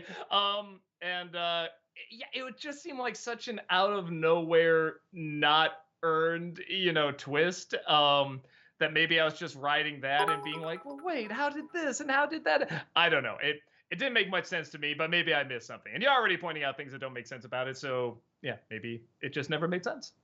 Alexander, thank you for the 100 bits. One episode of Bob's Burgers that deserves more praise is the one where Mr. Frond starts dating Aunt Gail. In my opinion, it has some of the funniest jokes in the whole show, especially Linda's crazy eyes.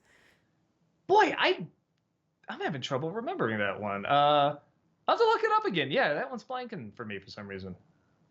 Honest reviewer, thank you for the 100 bits. So I finally saw The Flash on Max, and even on the small screen, the VFX look terrible. This film is 40 million shy of costing 300 million. How does it look this bad? Director, oh, but that was intentional. Slap. Jurassic Park just turned 30 and has better effects. This film has a scene zooming in on Flash's CG mom celebrating his birthday, and she looks 10 times scarier than any T-Rex. You should have seen it on IMAX. Yeah. I can't even imagine. It's unbelievable, for sure. Strider for Life, thank you for the 100 bits. As bad as Batman and Robin was, can you imagine if Michael Bay was the director? Batgirl would be told at the audition, wait, you're being intelligent. Bay doesn't like that. Just drape yourself over the Batmobile and look hot. Yeah, but Schumacher's was similar. It was just Batman and Robin that were doing that. Cameron, thank you for the 100 bits. Doug, I hear you're not the biggest fan of Harry Potter. Out of curiosity, what didn't you get into? I personally like the movies, but I don't love them. Oh, and when I say not a fan, that makes it sound like I dislike them, and I don't.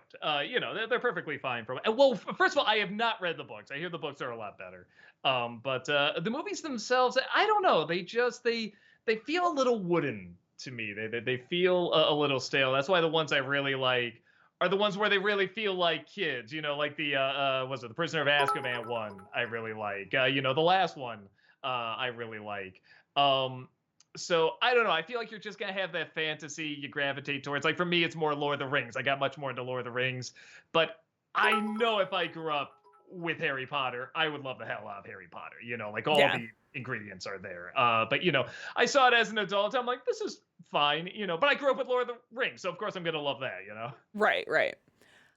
Japeth, thank you for the 100 bits. Considering Jurassic Park is consistently used as the example of good CGI effects, there comes a point when maybe, just maybe, we have to consider it was a lightning in a bottle situation.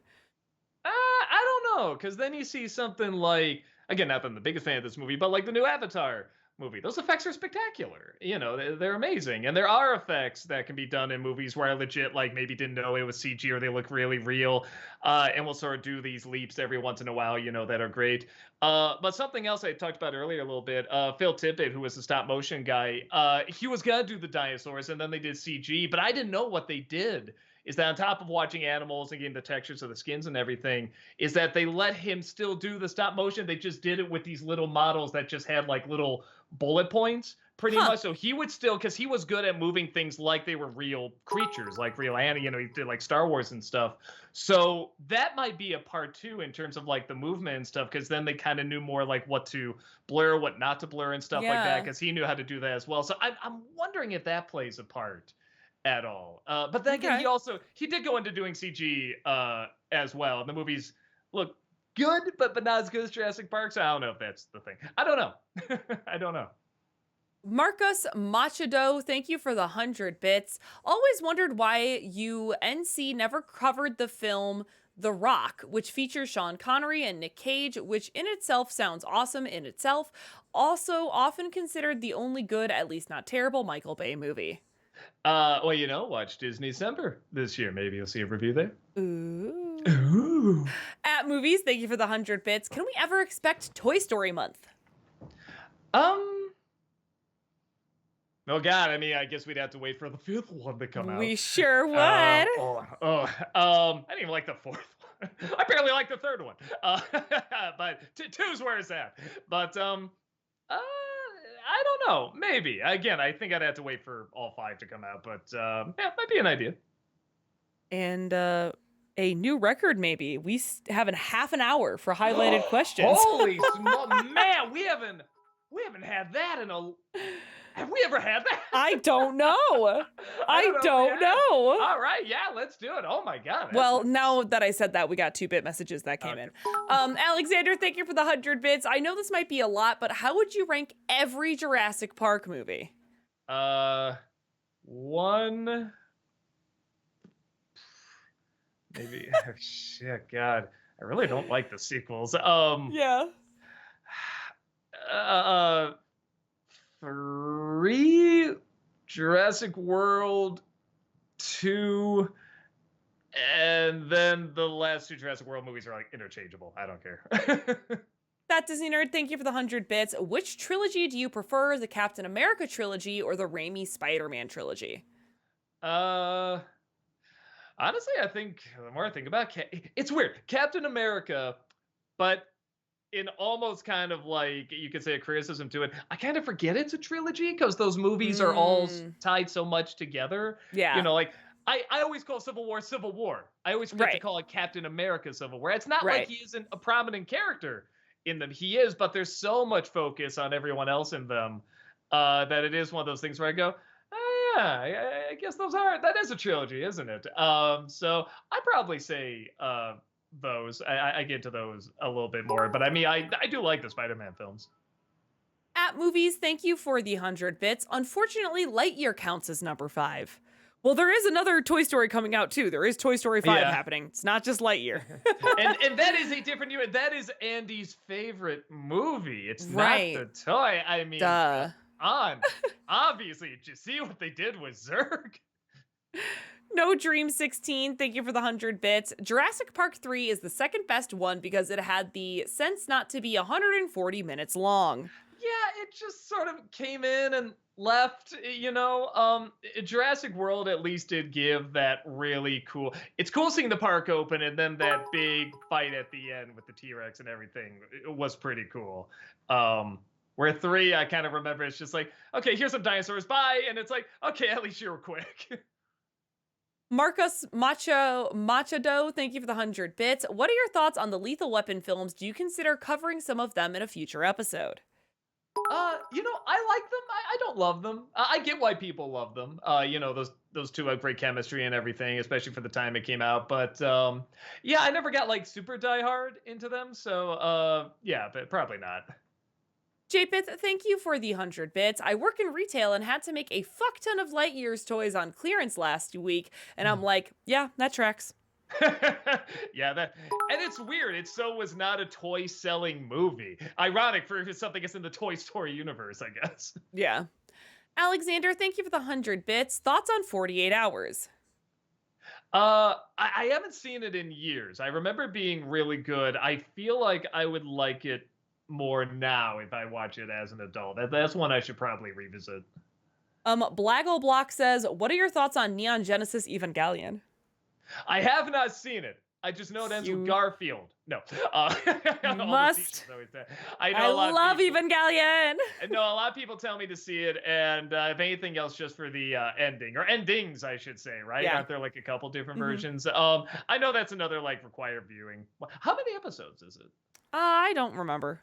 I mean, is it something like 20 or is it like 80, you know, kind of thing? Something more like 50, I think. I could Okay. absolutely be wrong because it has been decades since I've watched the whole thing. I just want to see if it was like a short watch, and it's like, nah, it sounds like it's quite a bit. So that's an hour. 26. Oh my god, I'm super wrong. I'm that's super not bad. duper wrong. Okay. Wow, Heather, I'm super duper wrong. 26. All right. Oh, I might. All right. At some point, I might try to check that out. I'm gonna slowly time myself out in the corner. Turn in your mechas. Turn in my mecha card. Ramirez says, speaking of that shirt, if you do another first viewing for Tom and Jerry, have your dad, because I enjoyed the viewings Willy Wonka and Oz.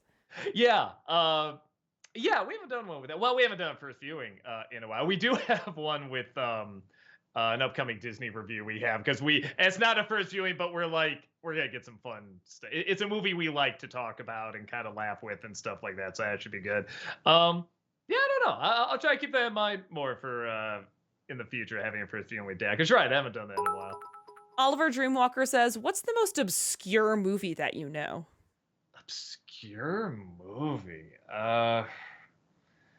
Man, I guess I brought up one. I was doing a podcast and I talked about When the Wind Blows, which is an animated film about the atomic bomb dropping in the middle. I think it was like in the middle of London, or say it was like in the middle of a suburb. It's just this old couple.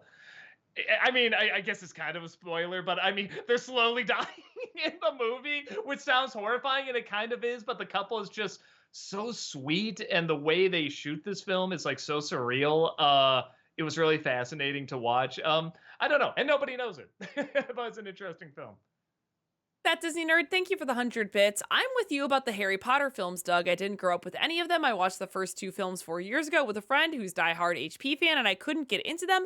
Then I watched Azkaban through Order of Phoenix by myself, and the only one I liked was Goblet of Fire. Yeah, that's fair. I will say this, even people that don't get into those movies, they usually find one that they're like, no, that's a good one, you know, kind of thing. For most people, it's Prisoner of Azkaban. But yeah, I feel like everybody like has that one that they're like, no, that was good. With that said, I haven't met anyone that hates it. I've never found like a diehard, you know, person who hates those movies. But yeah. Japeth, thank you for the 100 bits. Have you seen Peter Jackson's Meet the Feebles? God, what a beautifully gross masterpiece. I have I have to watch it again. I I think I saw it when it was announced he was going to do Lord of the Rings. So of course I watched it and went, Oh. uh-oh. But Yeah, yeah, yeah. then I saw the other stuff he did. I'm like, oh, okay, this guy's pretty talented.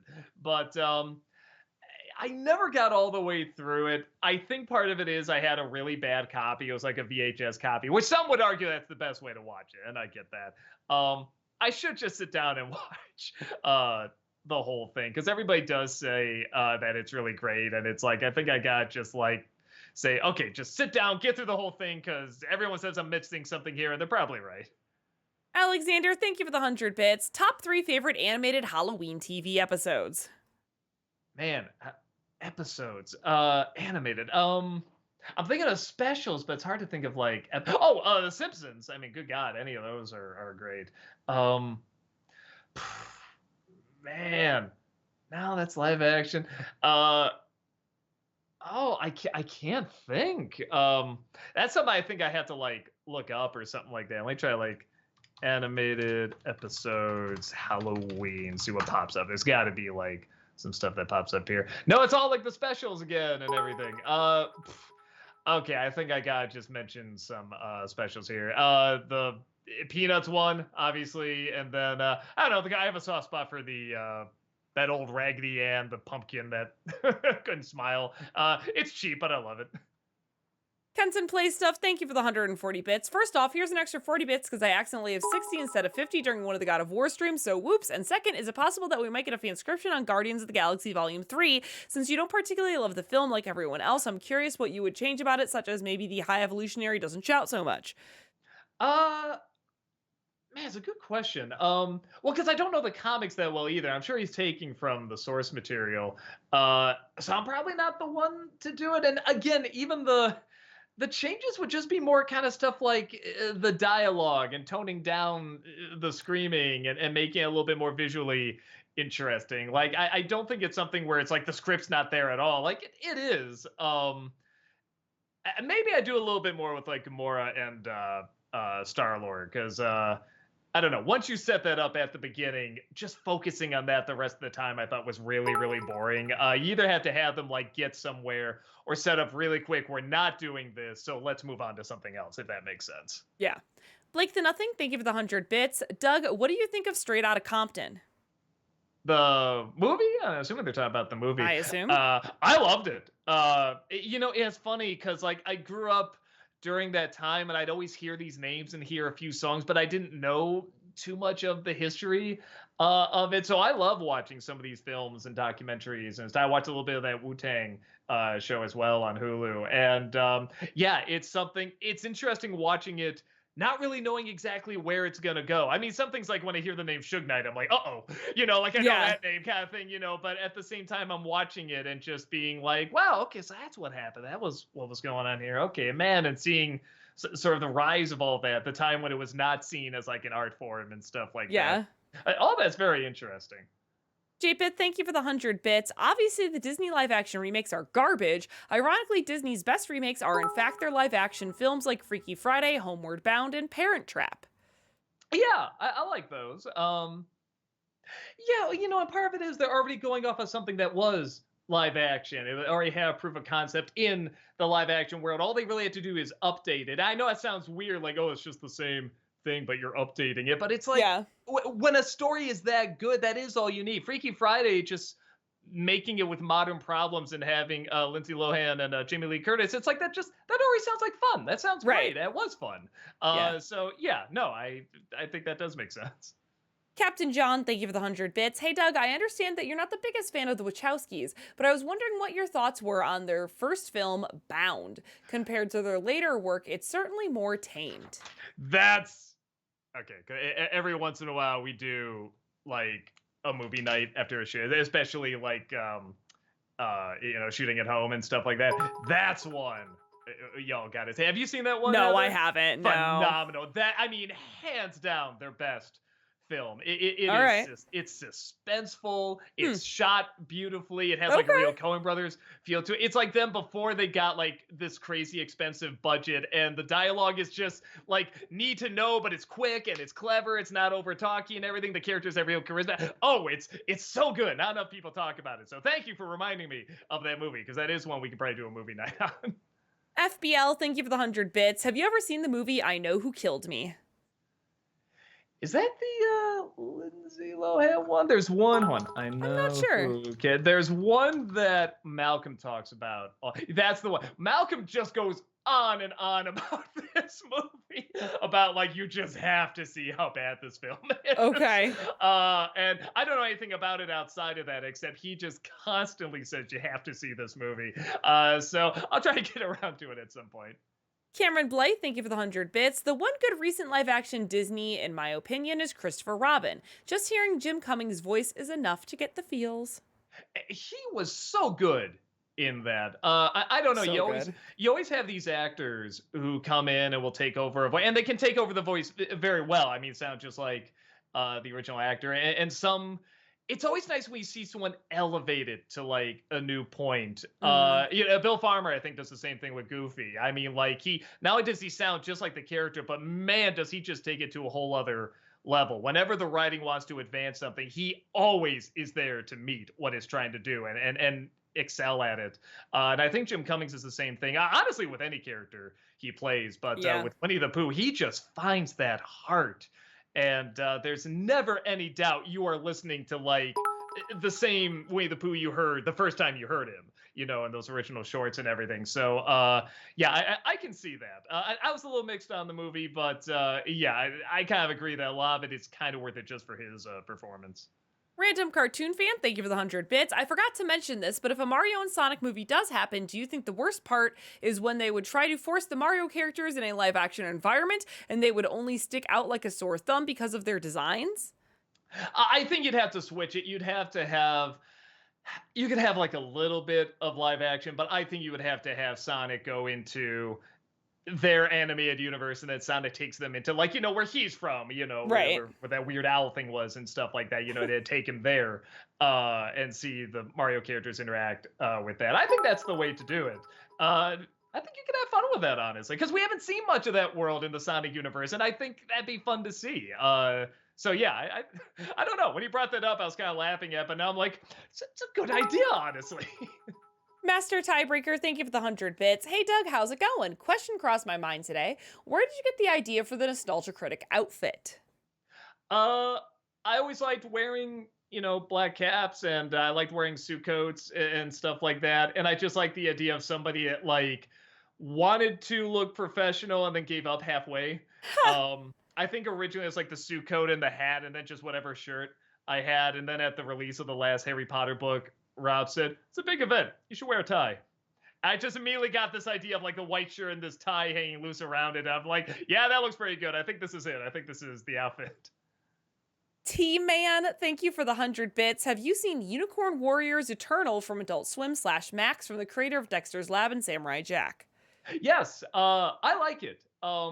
It's definitely more of a, I don't want to say story driven, but I always watch it and enjoy it, but it's not something I'm always going like, I can't wait to see what happens next. You know what I mean? I'm more sucked into like that world and the style and the mix of styles and the environment and the pacing and stuff like that.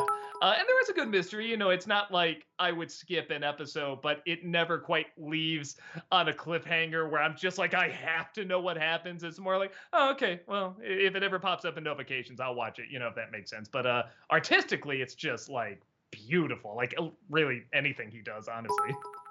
Fallacy, thank you for the 100 bits. That Weird Owl thing? Gasp. Sir, she has a name.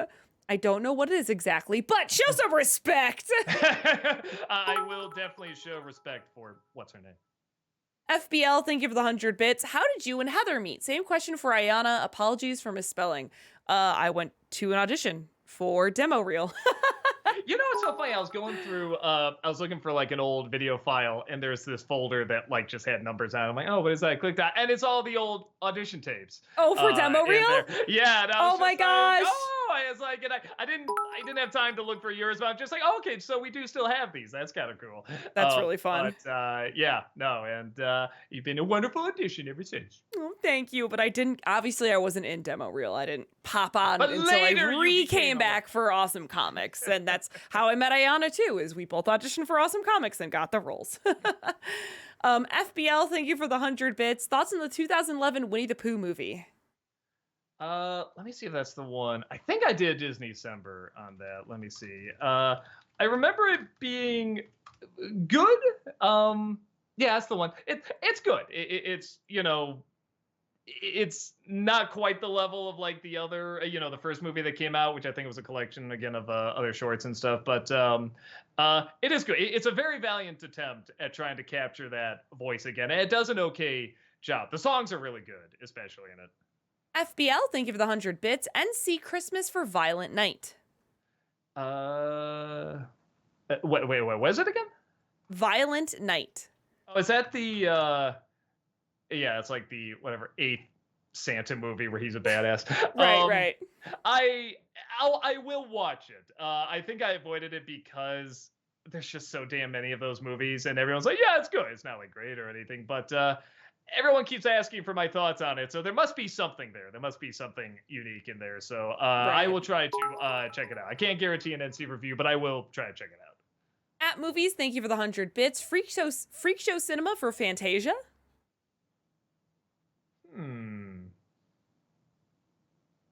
I don't know if I could add a ton to it that, again, hasn't been said about already. I could probably add one or two things, but I don't think I could come up with enough for it, even though that is probably my favorite Disney movie. But yeah, I mean, there's so many like documentaries and reviews and stuff about why it's so great. So I don't think I could add, too much more.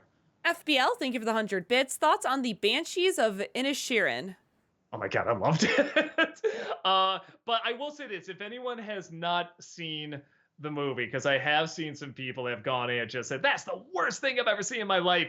You have to go in with the mindset that it is a very, very, very, very, very, very dark comedy. Just insanely dark. If you are watching this with the mindset that you're allowed to laugh at some of this, it's brilliant.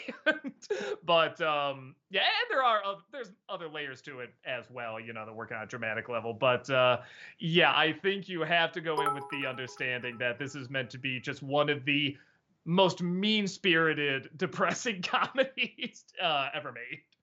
On a Joker, thank you for the 100 bits. How did you meet Greg Sestero, and how was your relationship with Tommy Wiseau? Sestero, I mean, I met through the review. Honestly, you could argue we met through our relationship with Tommy Wiseau, because he was trying to get the review taken off and threatening to sue and stuff like that. And Greg kind of stepped in and said, oh, for God's sakes, lay off. What are you doing? And blah, blah, blah. And he said our review was one of the big bits of media that got more attention on the movie. I mean, not just obviously, like the screenings, and stuff, Yeah. Adult Swim and stuff like that. But no, he's always been really grateful for that. And yeah, he's always been great. He's been just the most, laid back, cool guy. He always has interesting stories. He'll always text me and let me know like what he's up to and stuff like that. So no, he's a real sweet dude. Haunted Joker, thank you for the 100 bits. Blackbeard's Ghost for Disney December. Yeah, that's what I haven't seen since I was like maybe 6 years old or something like that. I might try to check it out. I should do Treasure Island first, because I don't think I've done that one yet. Cameron Blythe, thank you for the 100 bits. What do you think of Vincent and the Doctor? I think it's one of Matt Smith's best episodes of Doctor Who. Oh yeah. I thought it was a movie for a second. I'm like, yeah, no, it's the Vincent Van Gogh one.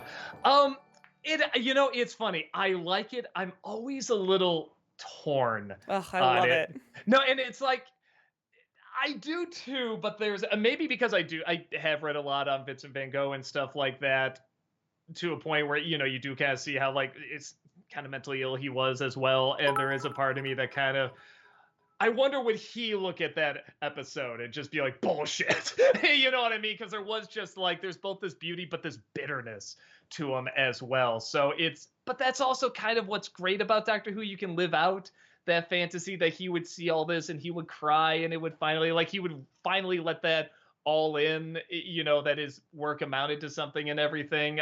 So I like it. If somebody came to me and said, I'm a Vincent Van Gogh fan, I don't like that episode, I would know why.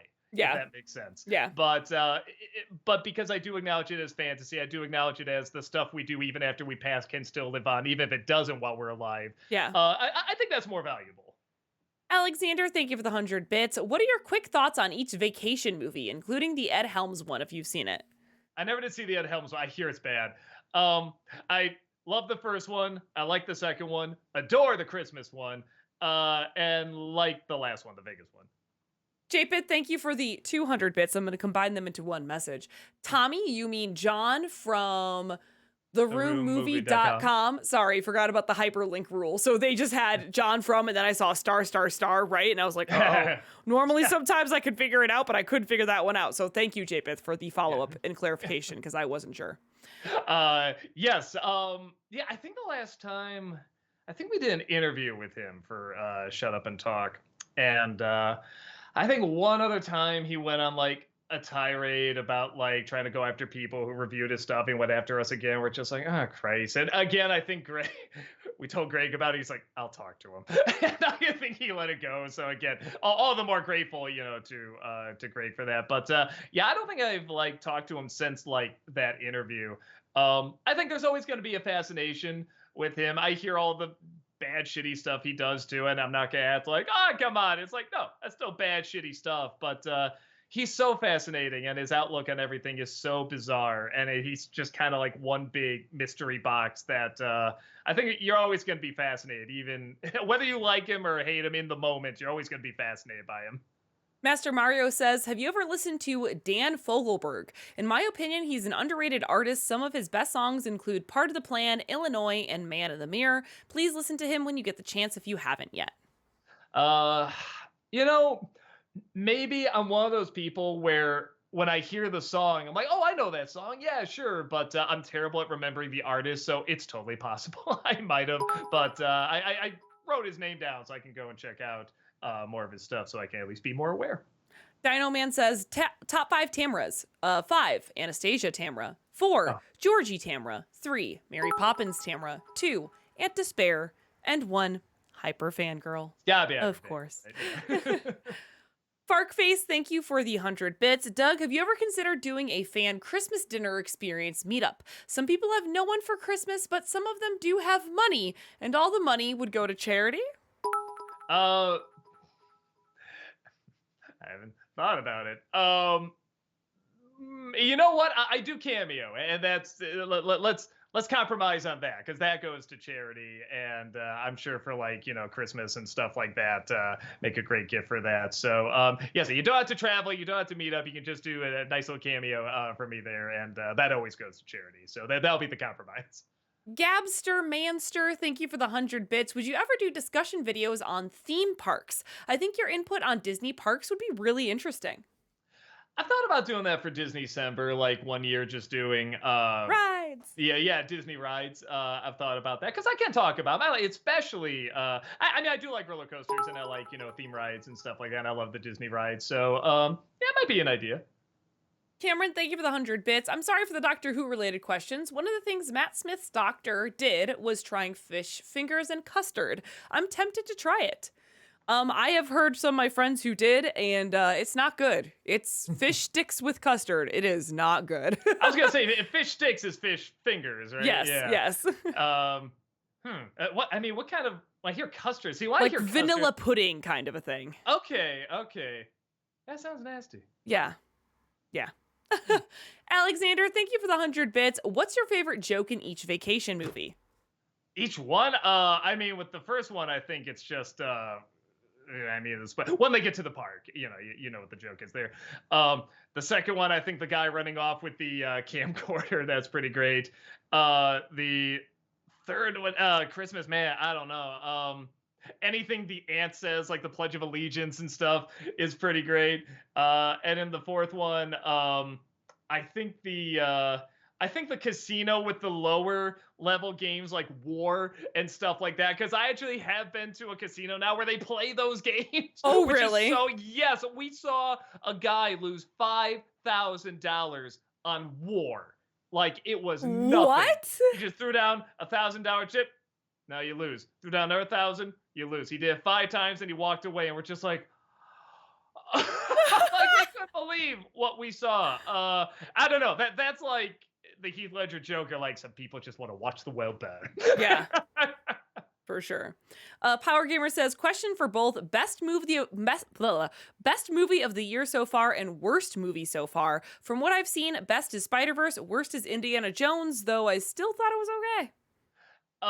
Spider-Verse Is for best, me. for sure. Yeah. Hold on, don't have anything movies.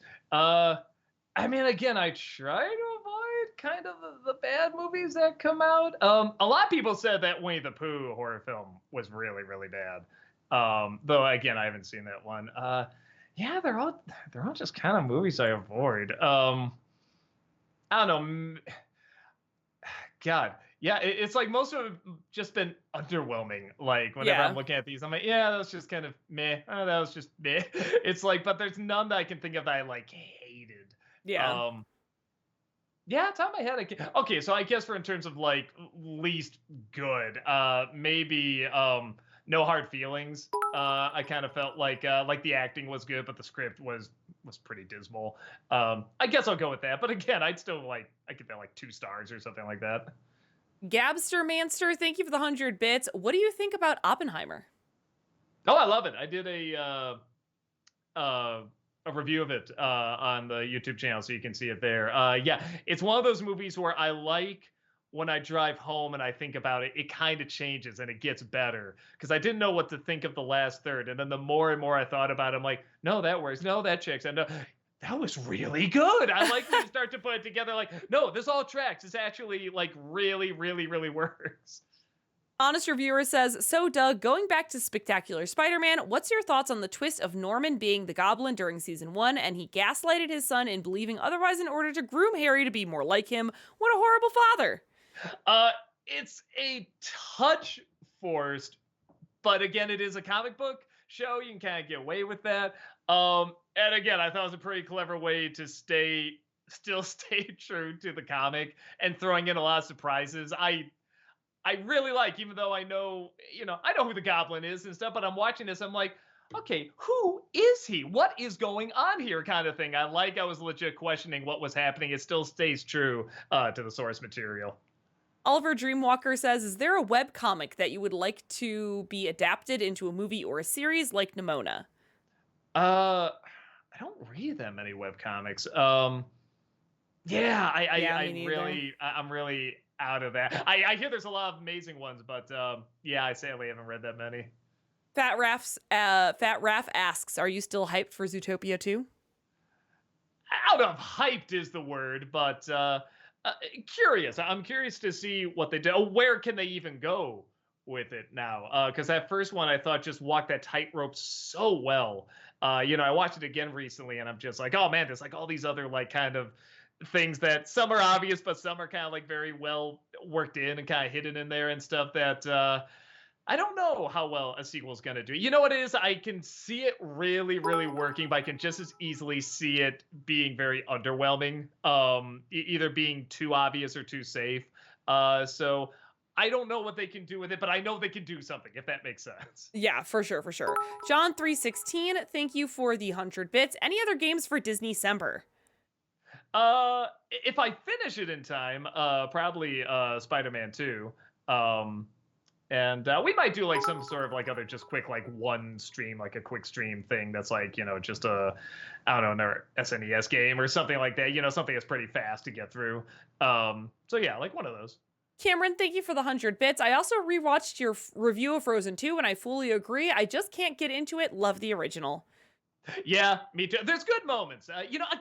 why didn't they just make it about Elsa? If they just followed her story, it would have worked. It would have been a good movie, but it has to be Frozen too. We had to work in all the other characters. That's where everything just kind of falls apart. Alexander, thank you for the 100 bits. Imagine if instead of saying Peter, Peter, Peter, the Green Goblin said skitty, skitty, skitty in the exact same manner. Scotty, Spider-Man. Yeah, that would totally work, of course. Beautiful. Amazing. All right, everyone. That brings us up to 8 o'clock. Thank you so much for hanging out with us as usual. We super appreciate you being here. Please remember, we do have content here 5 days a week, Monday through Friday. So come on back and hang out with us because we would love to see you tomorrow and Friday. And back on Monday and etc. and so on and so forth. Okay. Have a wonderful rest of your evening. We are going to go raid the wonderful, the amazing Tamara Chambers right now. So please join us in saying hello to our friend Tamara. We will see you all later. Have a great night. Bye. Bye-bye. Bye. Thank you.